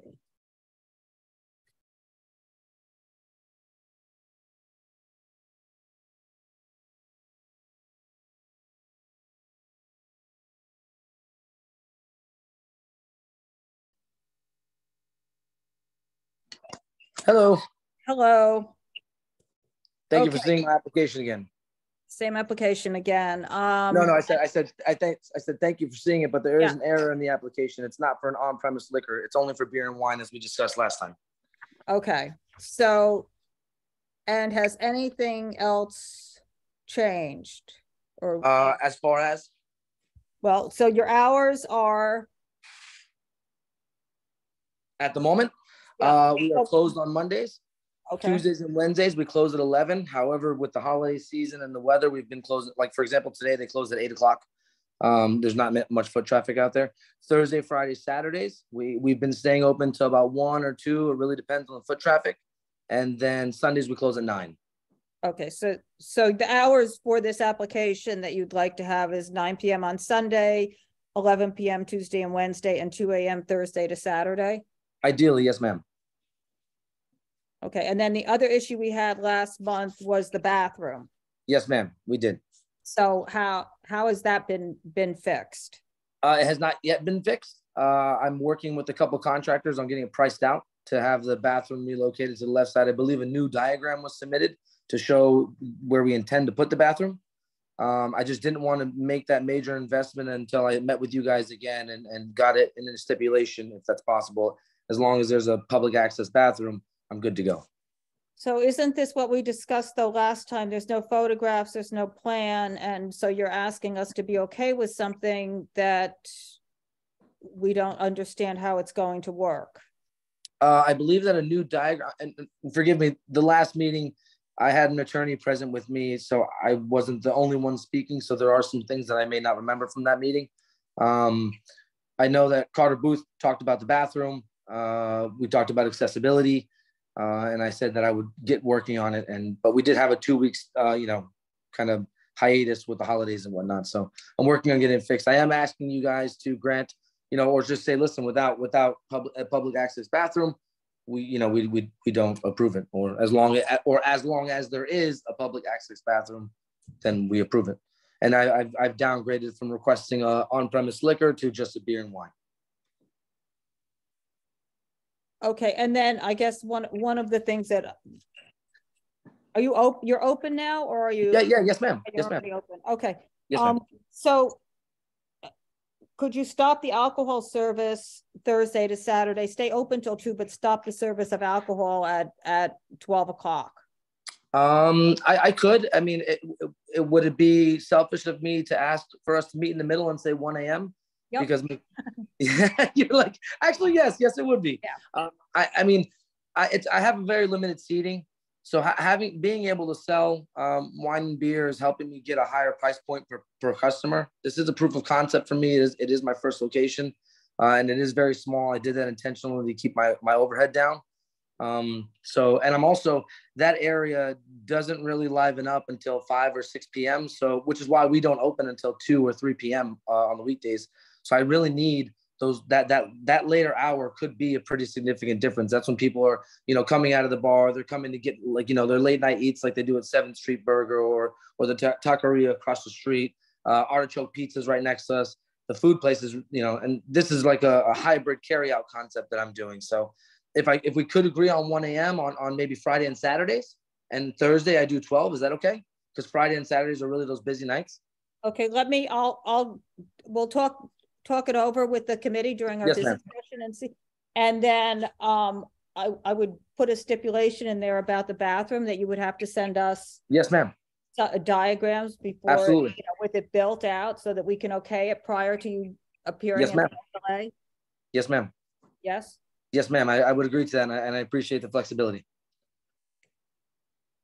Okay. Does anyone have? I see Bob. You're unmuting yourself. Go ahead. Yeah. No. Pictures, not diagrams. Pictures. Right. I apologize. Thank you. Okay. All right. I think, does anybody else from the committee? All right. And I think, our concern is really that everybody's eating, but we're not adding on a lot more late night drinking into that area in particular. I understand your guys' concern. My drink menu really will just consist of sangria, which is synonymous with Tex-Mex, which is a wine-based drink. Micheladas, which is a mixed drink with beer, and it has some seasonings in it that gives it more flavor. And then like typical cervezas, like Modelos, Coronitas, which are very small Coronas. They're not your standard size, because I really don't have the space to keep a large inventory. So I really want to and plus the paradox of choice, I don't want to give people, 60 things to choose from when I'm only selling 5 things, so I want to limit the customer's ability to choose to what I know will sell. Okay. Thank you. Thanks. I appreciate everyone's time, and thank you for seeing me again. Yep, sure. Okay. Have a good night. You too. Bye. Okay. I think that does it. Can we just take a break for a few minutes and come right back? Donna, did you call for any of the public on that last one? I didn't. Sorry. Is there anybody from the public on that last one? And I'll see if I can. Yes, of course. Mickey, hang on. And he's not here. So go. I'm sorry. I screwed that up. Mickey, go ahead. Oops, sorry. Thank you so much. I'll be brief. I missed whether this was 99 MacDougal or another location. It was 99 MacDougal. Great. Then I would like to speak on it very briefly. Currently, there is another back-to-back shed situation on that block. You can see it on Google Maps. It's very clear.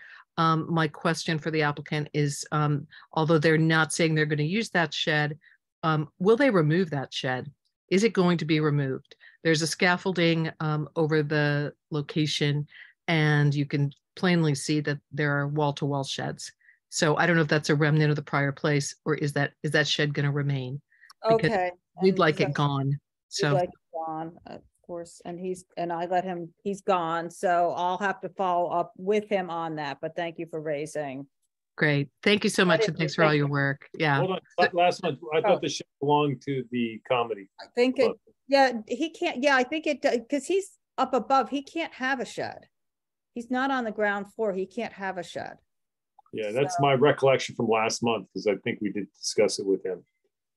So the comedy club has that shed. Okay. Yeah. I was not aware that that was their shed. I have seen. Carter, do you remember? I don't actually remember. I just know it's a never-ending strip of sheds along the entire west side of MacDougal, and nobody wants to give an inch of taking them down, because then their space will become where all the garbage goes. So it's sort of a high stakes game there on that. I'm not sure who's he shed did this say is. he said last month that he had no outdoor. Right. And his application said no outdoor, but I saw the shed and I was like, right, will the shed go? Because there are other places where sheds are being handed on as though they're private property to be part of a transition, which is very So Mickey, just so you're aware, there's a licensed premise in the basement across the whole building, and then two separately licensed businesses on either side of, I believe, the residential entryway. And this is the third license in the building. And none is actually a ground floor business. I'm not sure what there's a slope that goes towards Minetta on the other side. So the layout of the floors in the buildings is a little odd on the west side of MacDougal. Right. And as you know, you can only have a shed if you are a ground floor business. And so it's sort of a mystery as to whose shed this is, since there's not really a ground floor business, because it steps up and steps down to the mall. Yeah. Thank you, Carter, for that additional information, because it was baffling reading his application and looking at the data. In my recollection, Mickey, it was the comedy club. That's just, I do. And so it's places that are not restaurants, that have other kinds of operations, that are still using sheds, so that has to be something else that we start to look at, but it's not under the purview of this committee precisely. But thank you all for all your work. Amazing. Thank you. Thanks, Becky. Have a good night. Take care. Okay. I think that does it. Couple minutes and come back.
So just let me know when everybody's back. Present.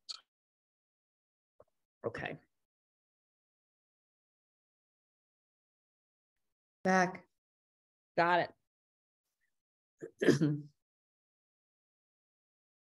Anthony, were you here from the beginning? Yes, I was. Okay. You were just starting out. Yep. Okay, perfect.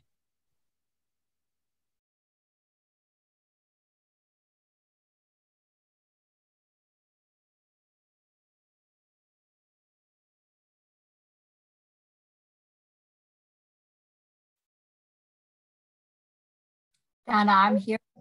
Okay, Dr. Smith. And Lois, are you here? You're here. I am here. Okay, I think you got a new microphone. Not really, but Better. let's not push it, right? Okay, good. It's better. It seems better. Okay, so yeah, I'm using my smartphone instead of my iPad. There you go. Thank you, John. So and now I'm muting you.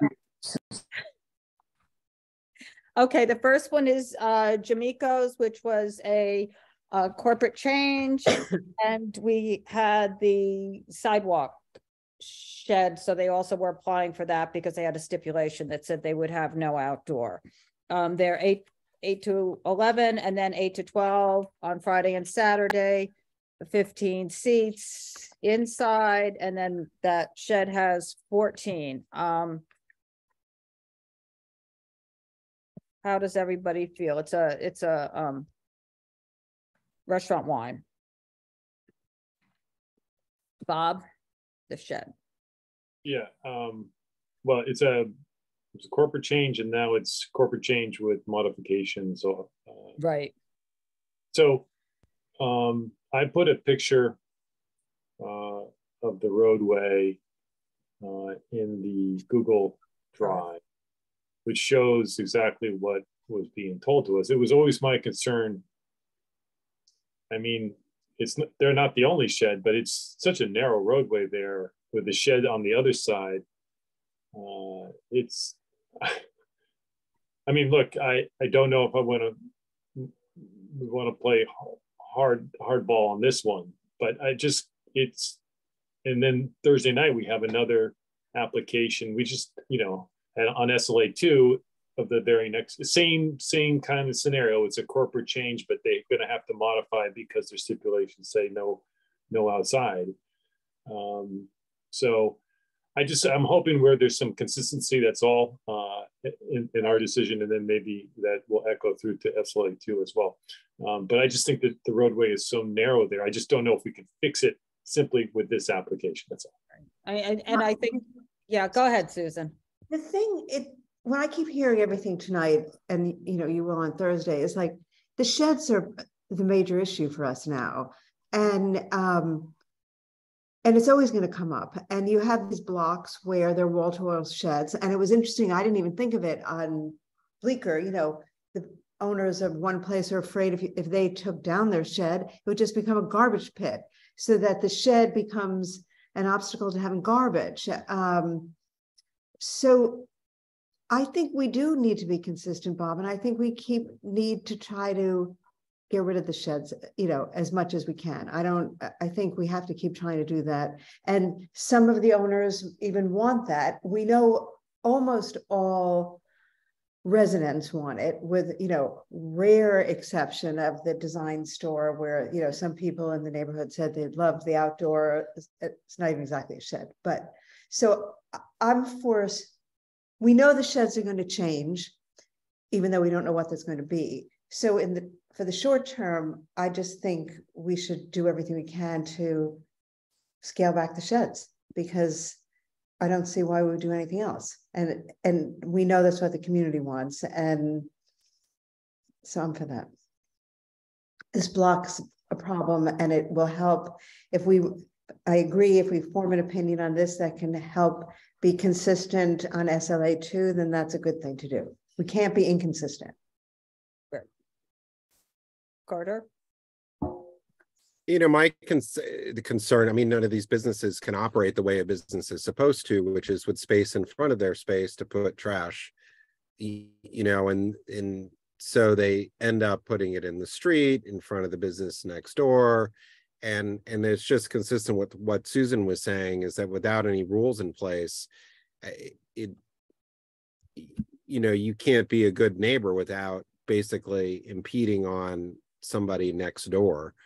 And what we're going to see or talk about or find out is what this business sandwiched in the middle does to get their trash out, or if that's what that 3 feet space is for. I don't know, but I you know, these are also spaces, just as a reminder, that never could have sidewalk cafes before, because they're I believe this is residentially zoned. And this was subject to the changes, part of the changes in the rules, but we only have one half of that change and don't have the other rules in place. And, you know, with the structures that are built everywhere, I don't know if you know, for the other spaces, if they've encumbered the sidewalk by building sheds on the sidewalk. I don't think this space has, but it's just very problematic, and it's hard to address this because while yes, it's just a corporate change, there are other issues here, and the stipulations are the guiding document, right? And so that's what they've asked us to change. So it's not just a corporate change, it's another application to change that. So I'm just sort of confused as how to proceed, and it doesn't help that the city still hasn't come up with any permanent guidelines so that we can better understand this. And it doesn't help that the liquor authority's guidance puts the burden back on us to negotiate a new agreement if they're going to legally serve in these spaces, which we're not in favor of. You know, at the same time, don't want to go back to necessarily penalize them, but they've not supposed to be serving there. So it's just puts a lot in our laps to have to agree with, and then other people come and say, oh, well, you said this there or that there, etc. And so you know, I'm not necessarily don't have an issue with the corporate change. It's just the operation of the outdoor space and the road beds. And these road beds, you know, it's interesting. Some people like these road beds on Thompson and Sullivan, but yet you hear from the residents, and this is exactly where they don't think they should be. Because, you know, the cutesiness of it is, you know, that they're surrounded by residential right above them, all up and down the blocks on narrow streets. And then you know, as most people have seen, you know, these are the streets where the garbage trucks, the fire trucks, they're all little issues. And, you know, the moving trucks, nobody can move. Nobody can prearrange to do anything. You can't have you know, all those issues. So I'm curious what other people think. I don't particularly like it, but I also don't want to hold up the corporate change. So I don't really know what we do.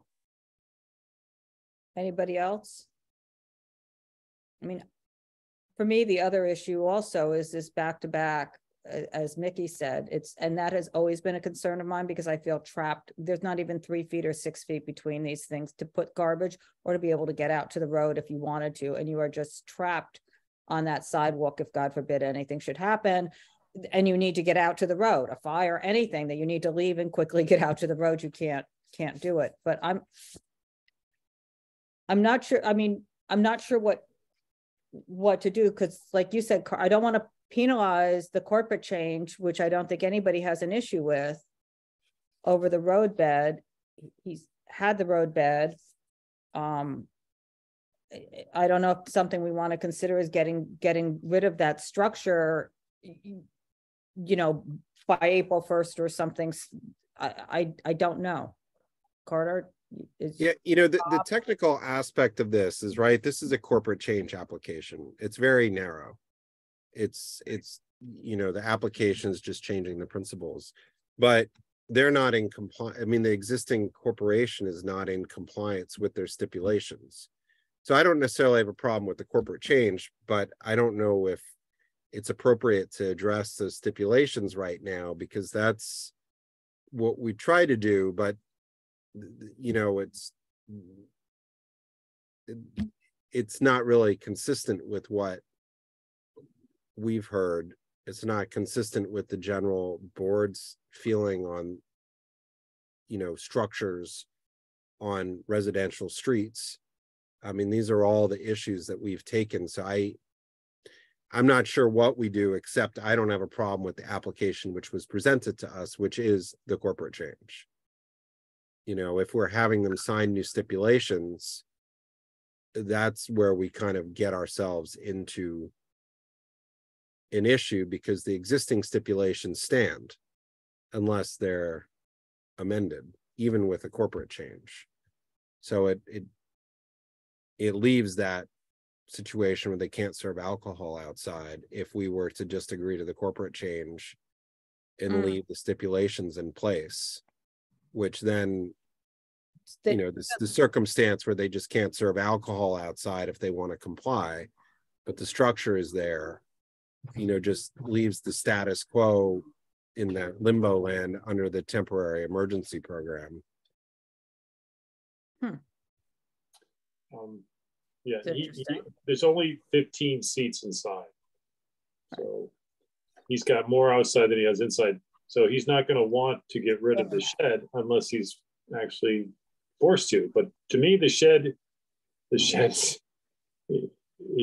it's blocking the roadway. You can barely get between the sheds on both sides. So I'm just saying it. I do think that it's more than a corporate change, but we're required that. I mean, it's what is there, and so we asked them to come back with an alteration or a change in method of operation, which they have to do if they. So I think the path is that they take down the shed. We're not saying they can't use the road bed. We're saying take down the shed. It's too wide and it blocks the roadway. That's my 2 cents on it.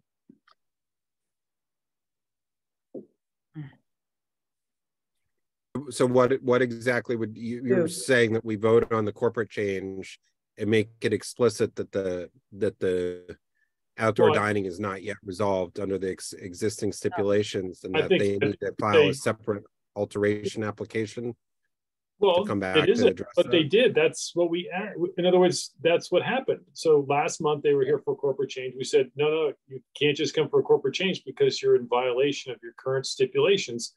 So the only way you can change your stipulations is with a change in method of operation or an alteration to the license, which is what they did. They served a new 30-day notice. They did what we asked them to do. And so now we have everything in front of us. So it's more than just a corporate change. So essentially, in a way, you're both saying the same thing, if I'm hearing it correctly, differently, which is everybody's okay with the corporate change. We're not okay with the change in method of operation for the outdoor shed. Carter, you're saying we're just... I don't think so. That's not what I'm saying, Donna. I think it was never just a corporate change, because the corporate change assumes that everything was hunky-dory, and it wasn't. They were right. So we need to fix these things when they come to us, and so that's what we're doing. We're actually trying to resolve the imbalance, so to speak, that exists. So to me, it's more than a corporate change. Yeah, and they never provided notice to us for the other changes.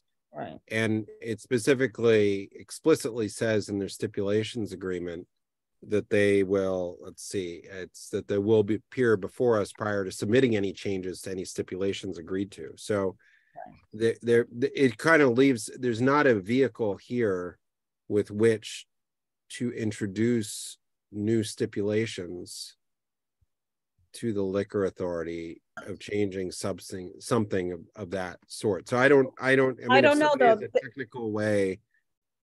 They put in a new 30-day notice. I mean, they did put in the notice for the municipal expansion. Okay. So isn't that the official way they would notify? Sure, I guess. I mean, that's.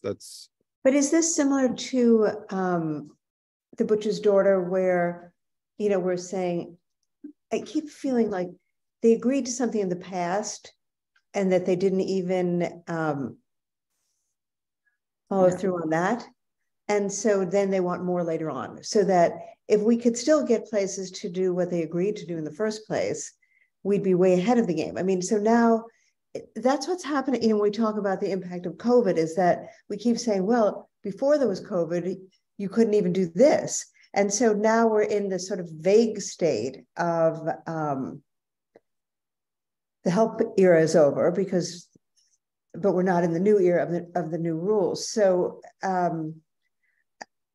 that's what worries me now, is that we can't, we don't quite know what to do, because, you know, you're right. If a simple corporate change is the best request, of course we want the corporate change. Why wouldn't we? But when it comes along with these other things, then it's not just the straightforward application. But we don't want to obstruct the corporate change. So do we approve the corporate change and deny the municipal expansion? Well, Donna, the municipal expansion already happened. They may have given us a notice, but that municipal expansion is already part of the premises, but they weren't in a place because there was an existing agreement that prevented them from doing it. So it's sort of like, you know, it's very clear, the liquor authority and their guidance has made it very clear you have to amend your stipulations in order to have that as an allowable activity, right? It's not just we'll tell you and then we get it. So I'm just saying that if we were opposed to that change, this is a change. We don't have proper notice of a change in those stipulations. A municipal extension is not necessarily the proper notice, and because that municipal extension was already granted to this improperly. But hold on, Carter. I didn't look at the 30-day notice, but there was a new 30-day. Michael understood that the 30-day notice was to change the method of operation. Okay, so the application in front of us tonight is an alteration application and a corporate change. All right. Okay, if that's the case, then I did not look at that. So it's the alteration is before us. It has to be. It has to be. Well, I mean, then we should, you know, we have no issue with the corporate change. Have no issue with the corporate change, and take issue with the service, you know, the service on the outdoor area, right, for the sidewalk cafe. I mean, in particular, I think Susan and Lois, you both brought up the more, or Bob, or I can't remember who it was, having more seats outside than inside. I mean, that's always the main. It's actually, just to be clear on it, it's the same number. They have 14 outside and 15 inside. I just don't, there are so many of them that double the seating outside that I don't want to make it sound like this one is one of those. They're not, but for only 14 seats inside to put another 14 outside is, you know. And just so there's nowhere else this can go. It can't go on the sidewalk. You can only go on the roadway. So yeah. Okay. Thanks, Donna, for that clarification too. So, I was just trying to double check the 30. I mean, you know, another way to do this is that there's not, you know, that we're not okay with any. Well, I don't know. I take it back.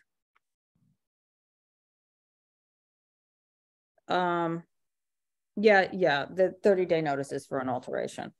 So we got 2 30-day notices. We got one for the corporate change and we got another one for the alteration. So do we deny the Carter? Can we deny the? Sure. Yeah. I mean, there's 2 different applications. You know, the other thing that we could do is if the roadbed was in front of their business itself, you know, without an extension into in front of the doorway or whatever. But even then, you know what, I take that back also, because there's still nowhere to put the trash and everything else, and it doesn't. I mean, this is the dilemma, and I've raised this with our elected officials. You know, when you have a shed that extends the entire frontage of a building, there's no room for city services to access the building, right? And that's hasn't been taken into account, and that's one of the main issues that we see with trash, et cetera, whether it's residential, commercial, et cetera. I mean, they need almost that 3 foot, they need that 3 foot or 6 foot boundary on these sheds. if they're having them in the roadbed, they need to have, if they're having roadbed seating, there needs to be something. Can't go wall to wall. Bob. What we could say is we could say deny with a path and tell Michael to remove the structure. In other words, you remove the structure, we're not against there being roadbed dining, which is removable from the space. I don't know any other way, because I suspect they're going to allow the roadbed dining at some point. But that's, again, that's speculation on my part. I'm just saying it's the structure itself and the fact that the structure impedes or intrudes into the really the place where fire trucks and everywhere else need to go down. That, to me, that's the objection more than anything. That's safety, and that's important. So Donna, do you want to call the question? Yeah, I would, Dr. Smith, except I'm still not, because the corporate change, can we deny a corporate change? You know, we can deny the alteration, but can we deny the whole thing? That's my question, Bob. You kind of have different to things. hold them kind of intertwined. Yeah, it's two different things. They're two different things, but they're intertwined, and it doesn't make a difference. So the corporate change could be approved and the alteration could be denied, or the alteration could be approved and the corporate change could be approved. So, but I don't think it really matters. In other words, you could say in the resolution we have no objection to the corporate change, right, but we objection. So I mean, it can be in the resolution, but it's still a deny, because you can't deny unless one aspect and deny the right. So the only way I can say is in the body of it, you say we're okay with the corporate change, but the roadbed itself. That wasn't our issue. Yeah. Right. So is everybody okay? I mean, that's what we're all saying. So are we okay with that route to go that way? I think I didn't understand that legally, but I think that that's right. Yeah, we're not going to deny we have to deny because of what we're denying, but we can within the. So we're denying it. We're supporting the corporate change. We support the corporate change, but we're denying the application with a path for removal of the roadbed. Correct? Yeah. Yes. Yes. Okay, and there are 8 of us here tonight, just to be clear on that. So that's an 8-0. Okay. Next one is Half Pint.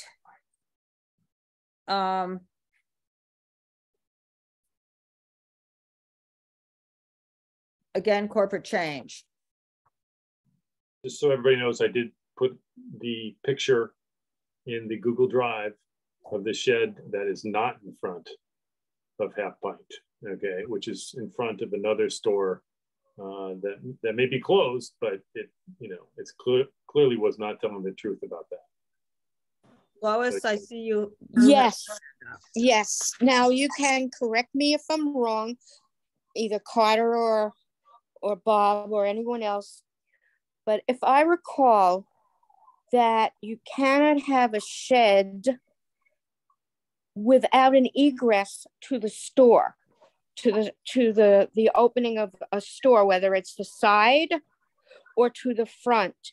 And Thompson Street, the Half Pint Thompson Street shed has a window, but it does not have a door on that side. So I'm just curious if they can have a shed there. Yeah, they can, as long as it's in front of the storefront. It's not in front of the storefront. But that's not the storefront. Well, that's the resolution. It's a side door, a side window. It's not the storefront. A storefront is when you go to the front and you go through the door. Storefronts can be corner storefronts, so they could be on Thompson and can be on West 3rd.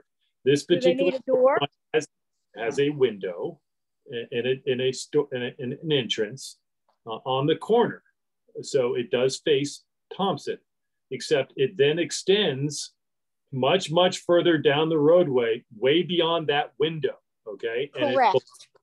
to another storefront, which looks like it's closed, which used to be a newspaper, but it's not a newsstand. It's not in the sidewalk. It's an actual storefront. So that's what I brought up. Okay, so. Are you talking about the Tibetan store that's next to it? No. Because the newsstand was never a store. It was just a newsstand, but it was illegal in terms of standards. So it was closed as a newsstand. Okay, there's a storefront there with a rolled door down. And that one is what I'm talking about. So whether it used to be a newsstand at some point, I believe it was in the past, it's not the newsstand that you're articulating, which is one that's built on a sidewalk. Okay, this is actually built in a building. Okay, it's a storefront. Okay. Yeah. Okay. So that was my objective. I mean, you're sure about that? You're sure that that was built in the storefront? Be my guest and just look at the picture. I put the picture right in the Google Drive. You can look for yourself. Yeah. Okay. So. Does anybody else have anything on this? Yeah. I'm looking at the. Yeah, just give me a chance to look at this. Yeah, that's what I'm doing. The same thing. So.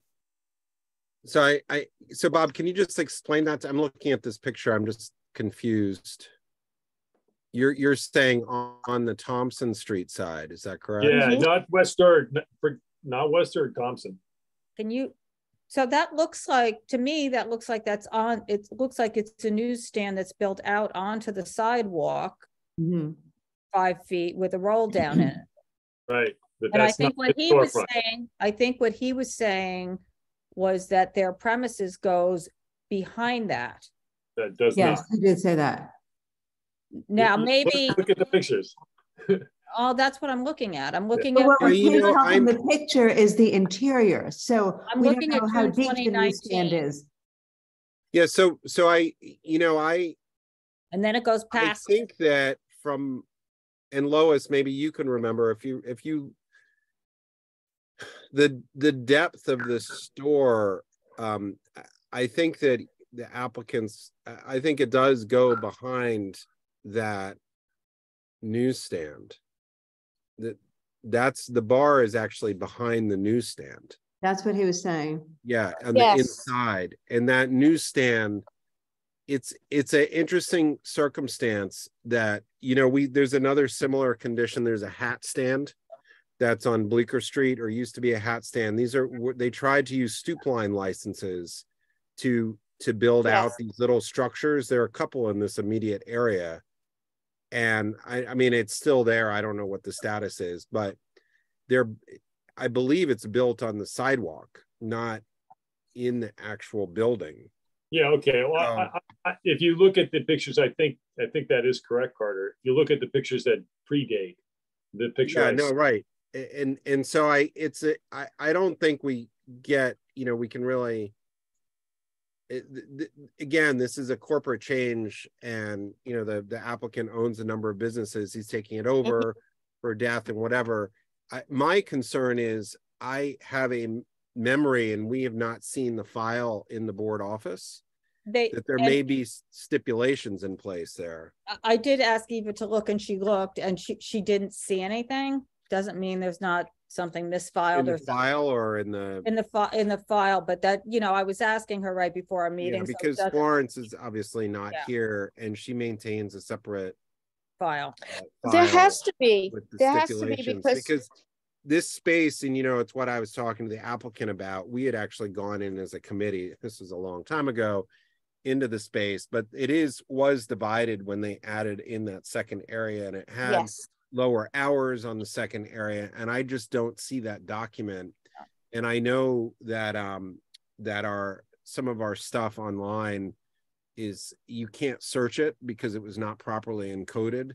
It's there, I just don't know when they came, and that's why I'd rather see. But I don't have a problem with the change in the stipulations agreement. Right. And I mean, excuse me, in the corporate change. They did have a pre-existing sidewalk cafe. It's also a very unique sidewalk cafe in that their tables could only be 12 inches wide. That's right. And it's because they had a 12-foot you know, 12-foot 1 inch or something like that. Yes. Sidewalk cafe, and with the service aisle, so they were allowed to have a sidewalk cafe, but with the 8-foot clearance, they then had a remaining 4 feet with a 3-foot service aisle, which only allowed for 1-foot tables. And I've used this before as an example. And there's another example further in another area, but those are the issues. But they do, you know, they were allowed to have a sidewalk cafe, et cetera. So I don't necessarily, you know, this is different from the other one. Then I don't have a problem with the corporate change. They did have outdoor seating. There isn't a stipulation in place with no other outdoor seating. I don't know what else is on that stipulations agreement, and I was hoping we'd see it to clean up anything that was odd on the inside. But it does say 2 a.m. in past stipulations as the operating hours.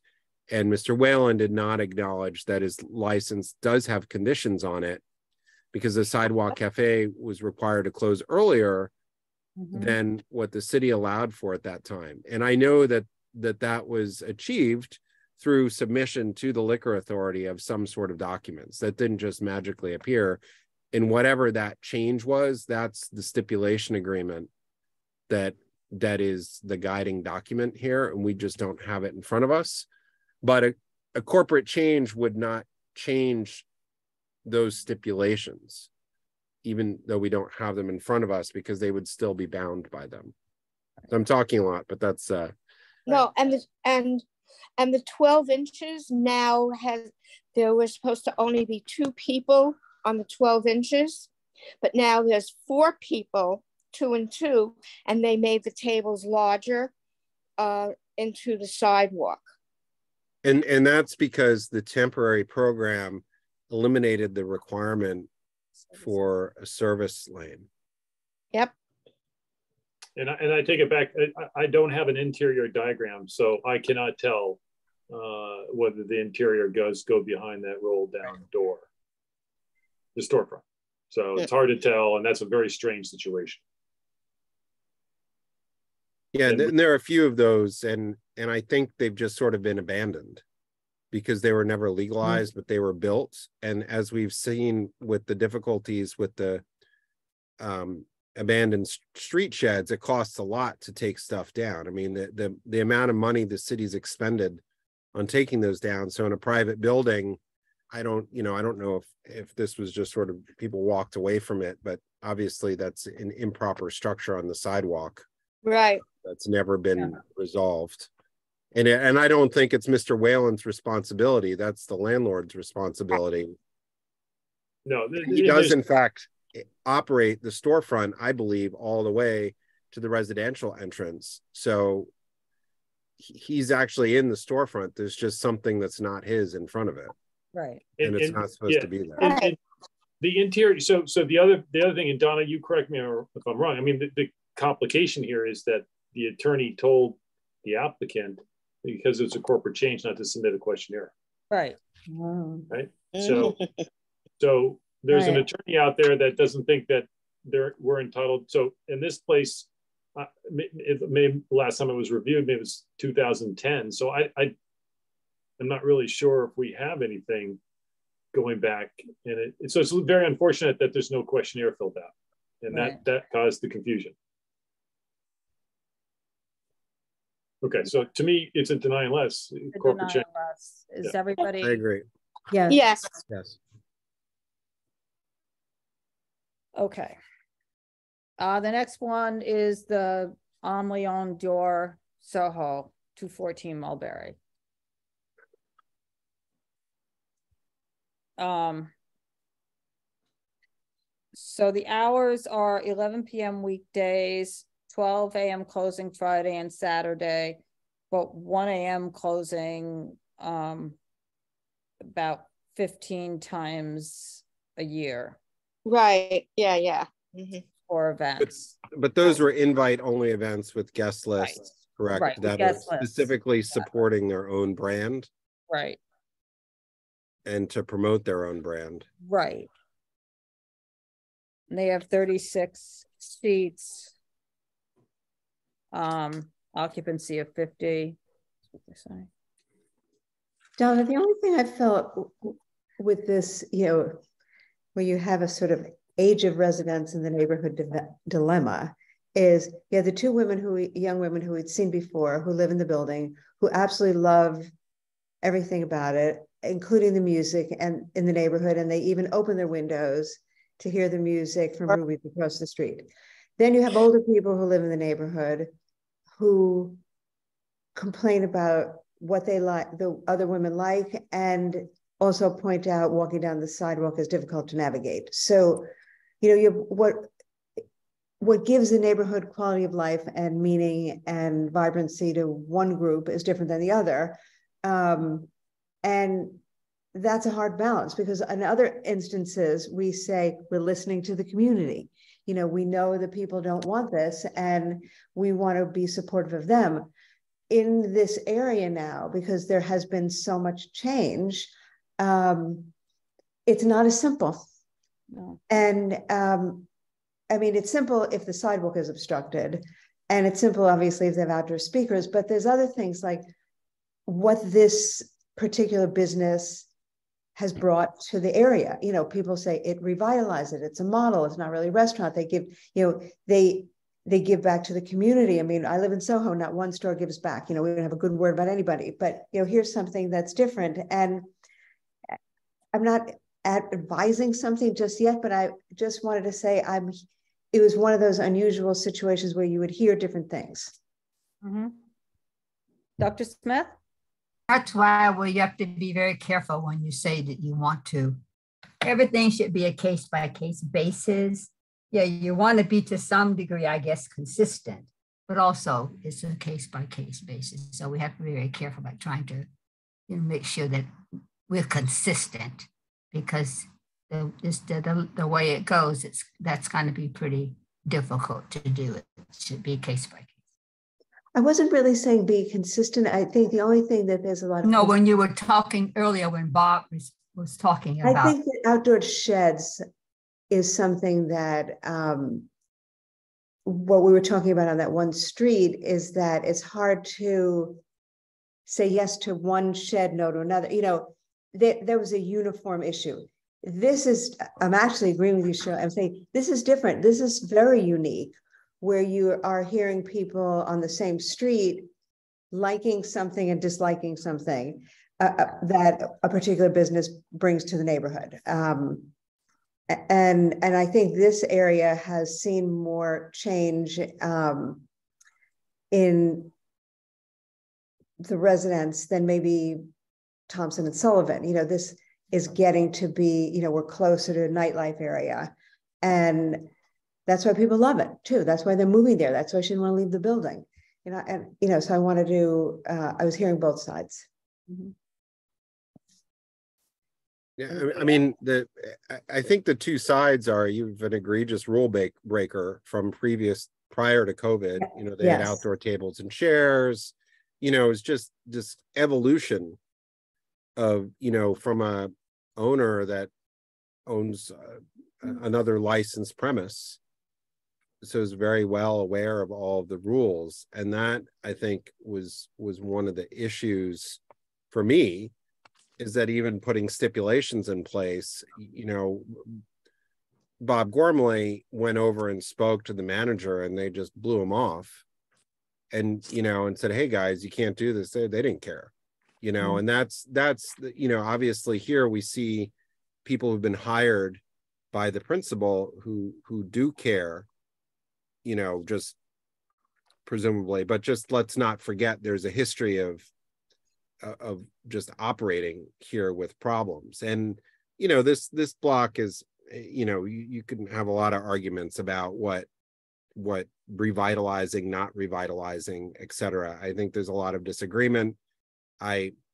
Somebody spoke to me yesterday about this who lives on the block but is not the type of person who comes to our meetings and or writes letters, but you get the long-term residents have a pretty big earful about what's gone down and the changes on this block and the impacts on their lives, and particularly with the roadbed dining, etc., the noise levels that are out on the front of the street, since COVID, everybody who's in the market rate apartments that turn over, creating significant noise in the back of the buildings and any outdoor areas. So there's just no escape for many people. And that's my concern in the later hours. And I have to say, I think that the reduction in hours is a very good step in the right direction of minimizing that concern.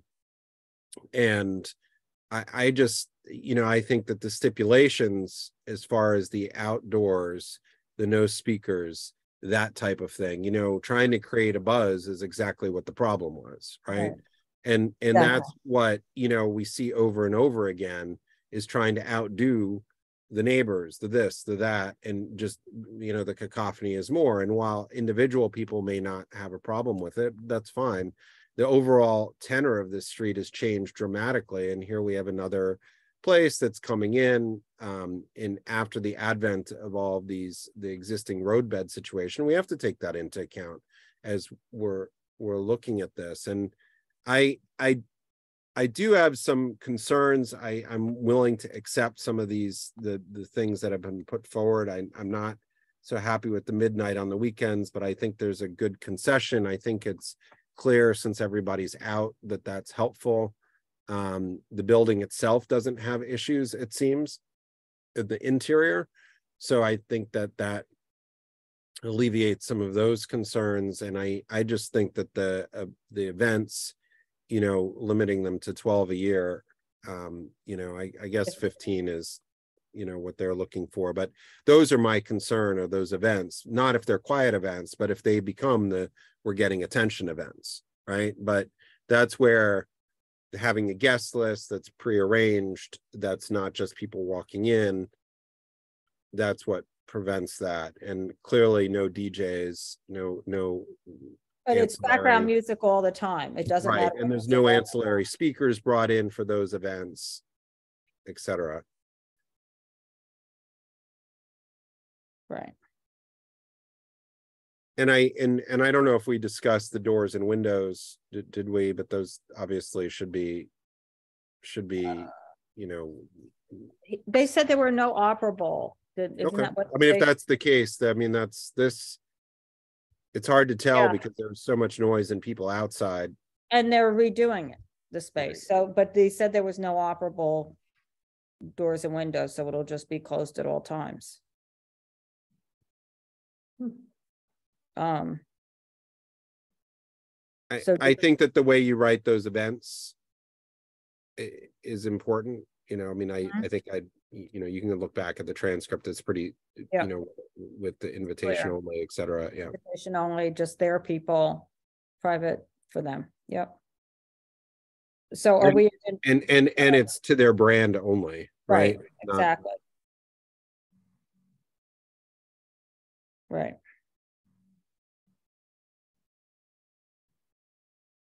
Are we denying us? Yes. Yes. Okay. Yes, for me. Okay. Next one is the butcher's daughter.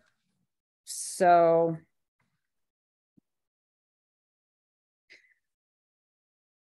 I think we were all okay with the hours on that. Going into that separate space, separate business, but same name, 8 to 10.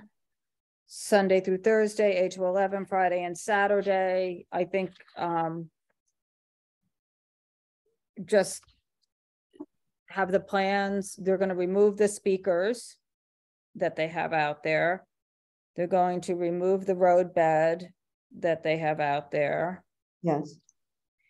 And agree. She said she would agree to the pre-COVID diagrams. Right. That had been approved. Right. And so we make sure that that's page 2 and 3 of the stipulation agreement. Right. The only thing that she asked for was that she could have wider planters, right, on the outside. Right. So, but she said that she might have to remove a table or two to be able to do that. So it should still be able to fit the diagram. So we're not going to go by tables and chairs necessarily of that diagram, or no more than what's on that diagram. No more than what is in the diagram, right. Which is your flexibility. Right. And I think what's important about the diagram for me is that everything was, even though it had the 3-foot service lane, everything was closer together than what she's currently doing now. Right. So it's actually not more, it's not less tables and chairs than what she was asking for. It's just laid out in a way that there's a passageway on the sidewalk, which there is not now. Yeah. So Don, the other thing that's very important is the basement.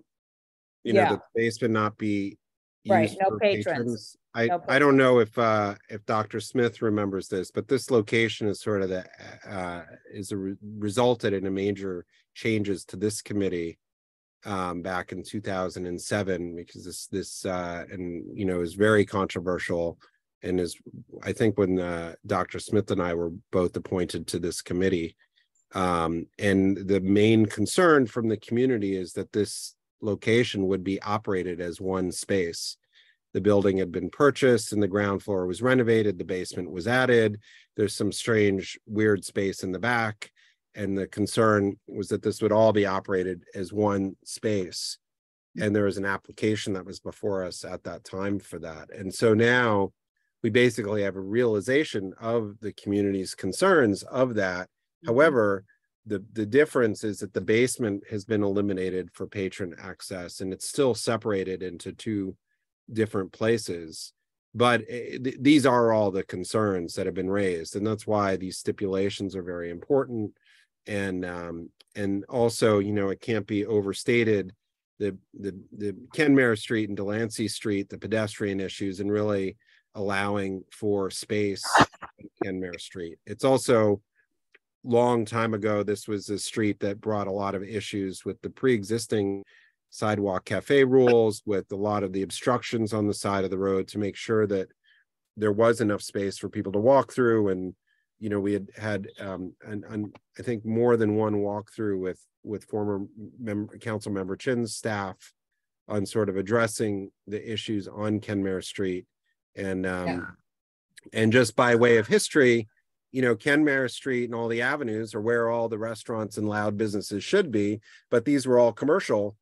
And the interior of Little Italy filled in with all the licensed premises, creating a lot of the existing conditions that we hear now and we've heard about. And these spaces then were all licensed and perpetuated all the issues. So there's a lot of history in all this stuff, but I think that the stipulations here are very important in addressing those two, and in particular the hours of operation, so as not to have an impact on the evening. But the pedestrian passageway is just as important and has been an issue from the beginning.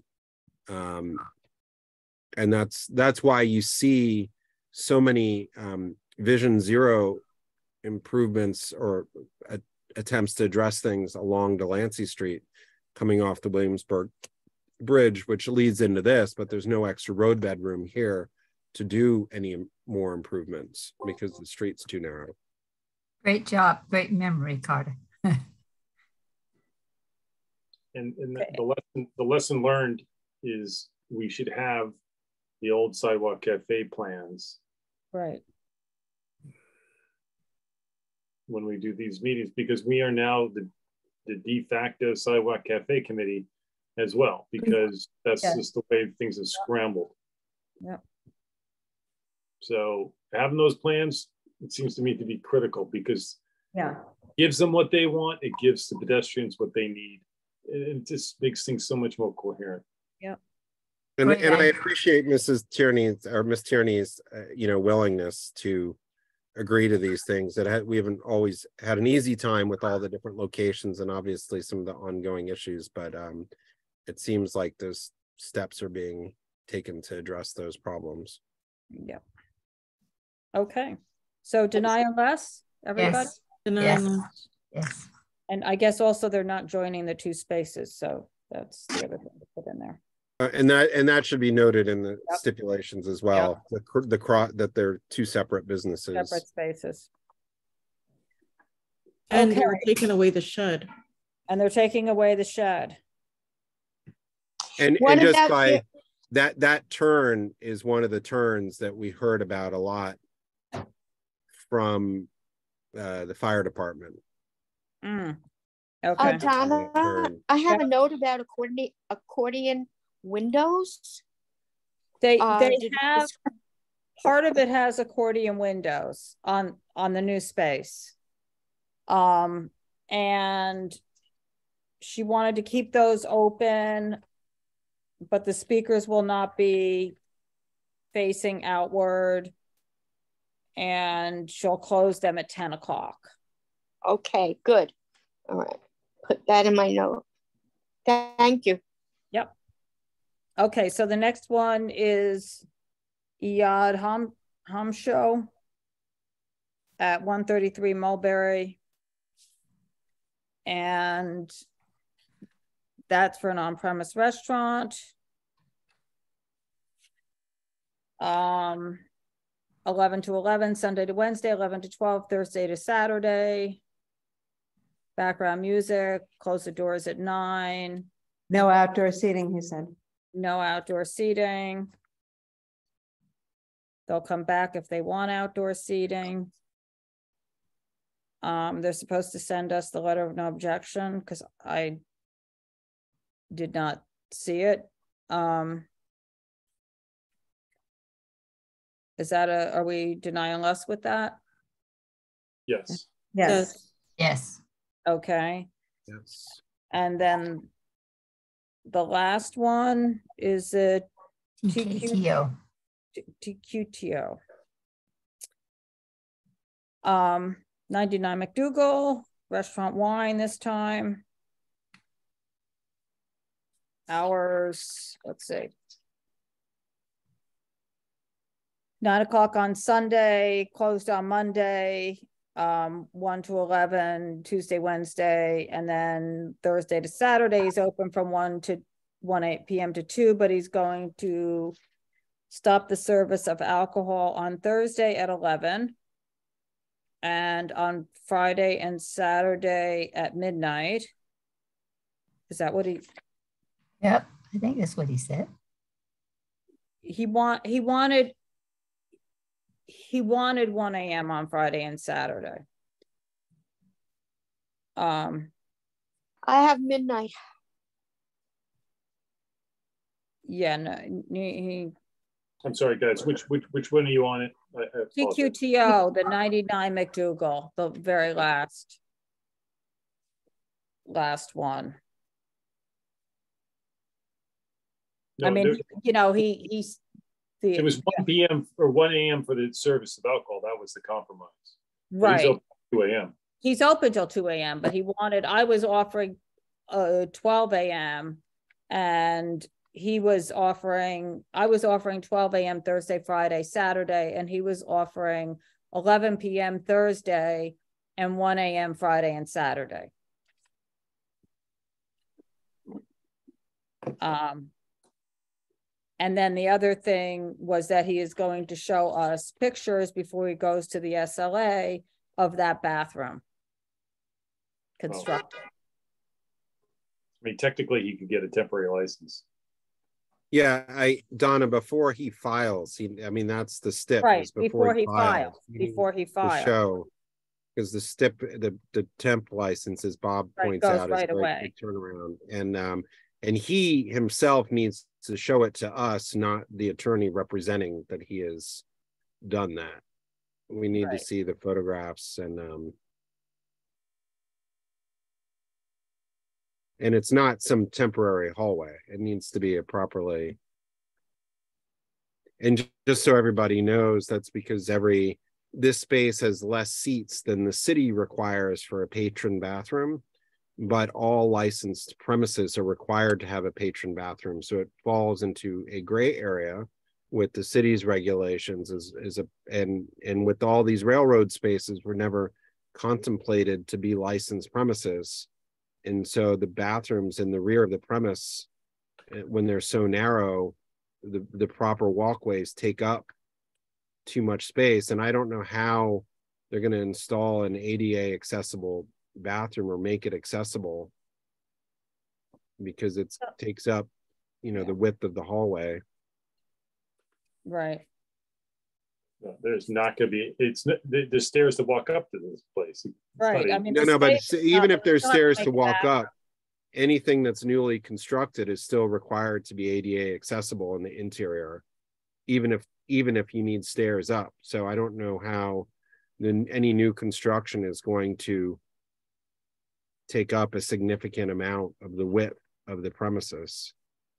And that's, you know, and as we know, I mean, these spaces aren't really designed for these licensed premises. I'm not sure that's, Brian is not here, but my understanding, at least with ADA, is you can get some sort of waiver on it. If there's a hardship, if you can demonstrate it. But then you can get sued. You can get sued. Right. So you're opening yourself up to get sued, but you can do it. That's my recollection. But Brian, I would definitely defer to Brian on that one. So are we a deny unless with those stipulations?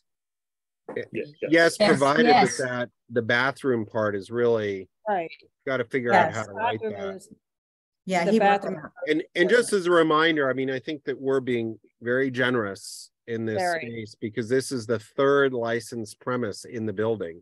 Yeah. The entire basement and both ground storefronts now have some type of license. Yes. And if this is a continuation of the trend on MacDougal Street, I mean, it's kind of crazy. I mean, this is one of the most densely licensed areas in the community. And we have a whole bunch of food only businesses on the west side of the street as well that don't have licenses. And if they all go down this path, it's problem. Going to be a new Bleecker. Yeah. Yep. Okay. I think that's it. Thank you. Thank you. Thank you. Happy New Year, everybody. Happy New Year, everybody. New Year, everyone. Bye. Bye. Good night. Good night.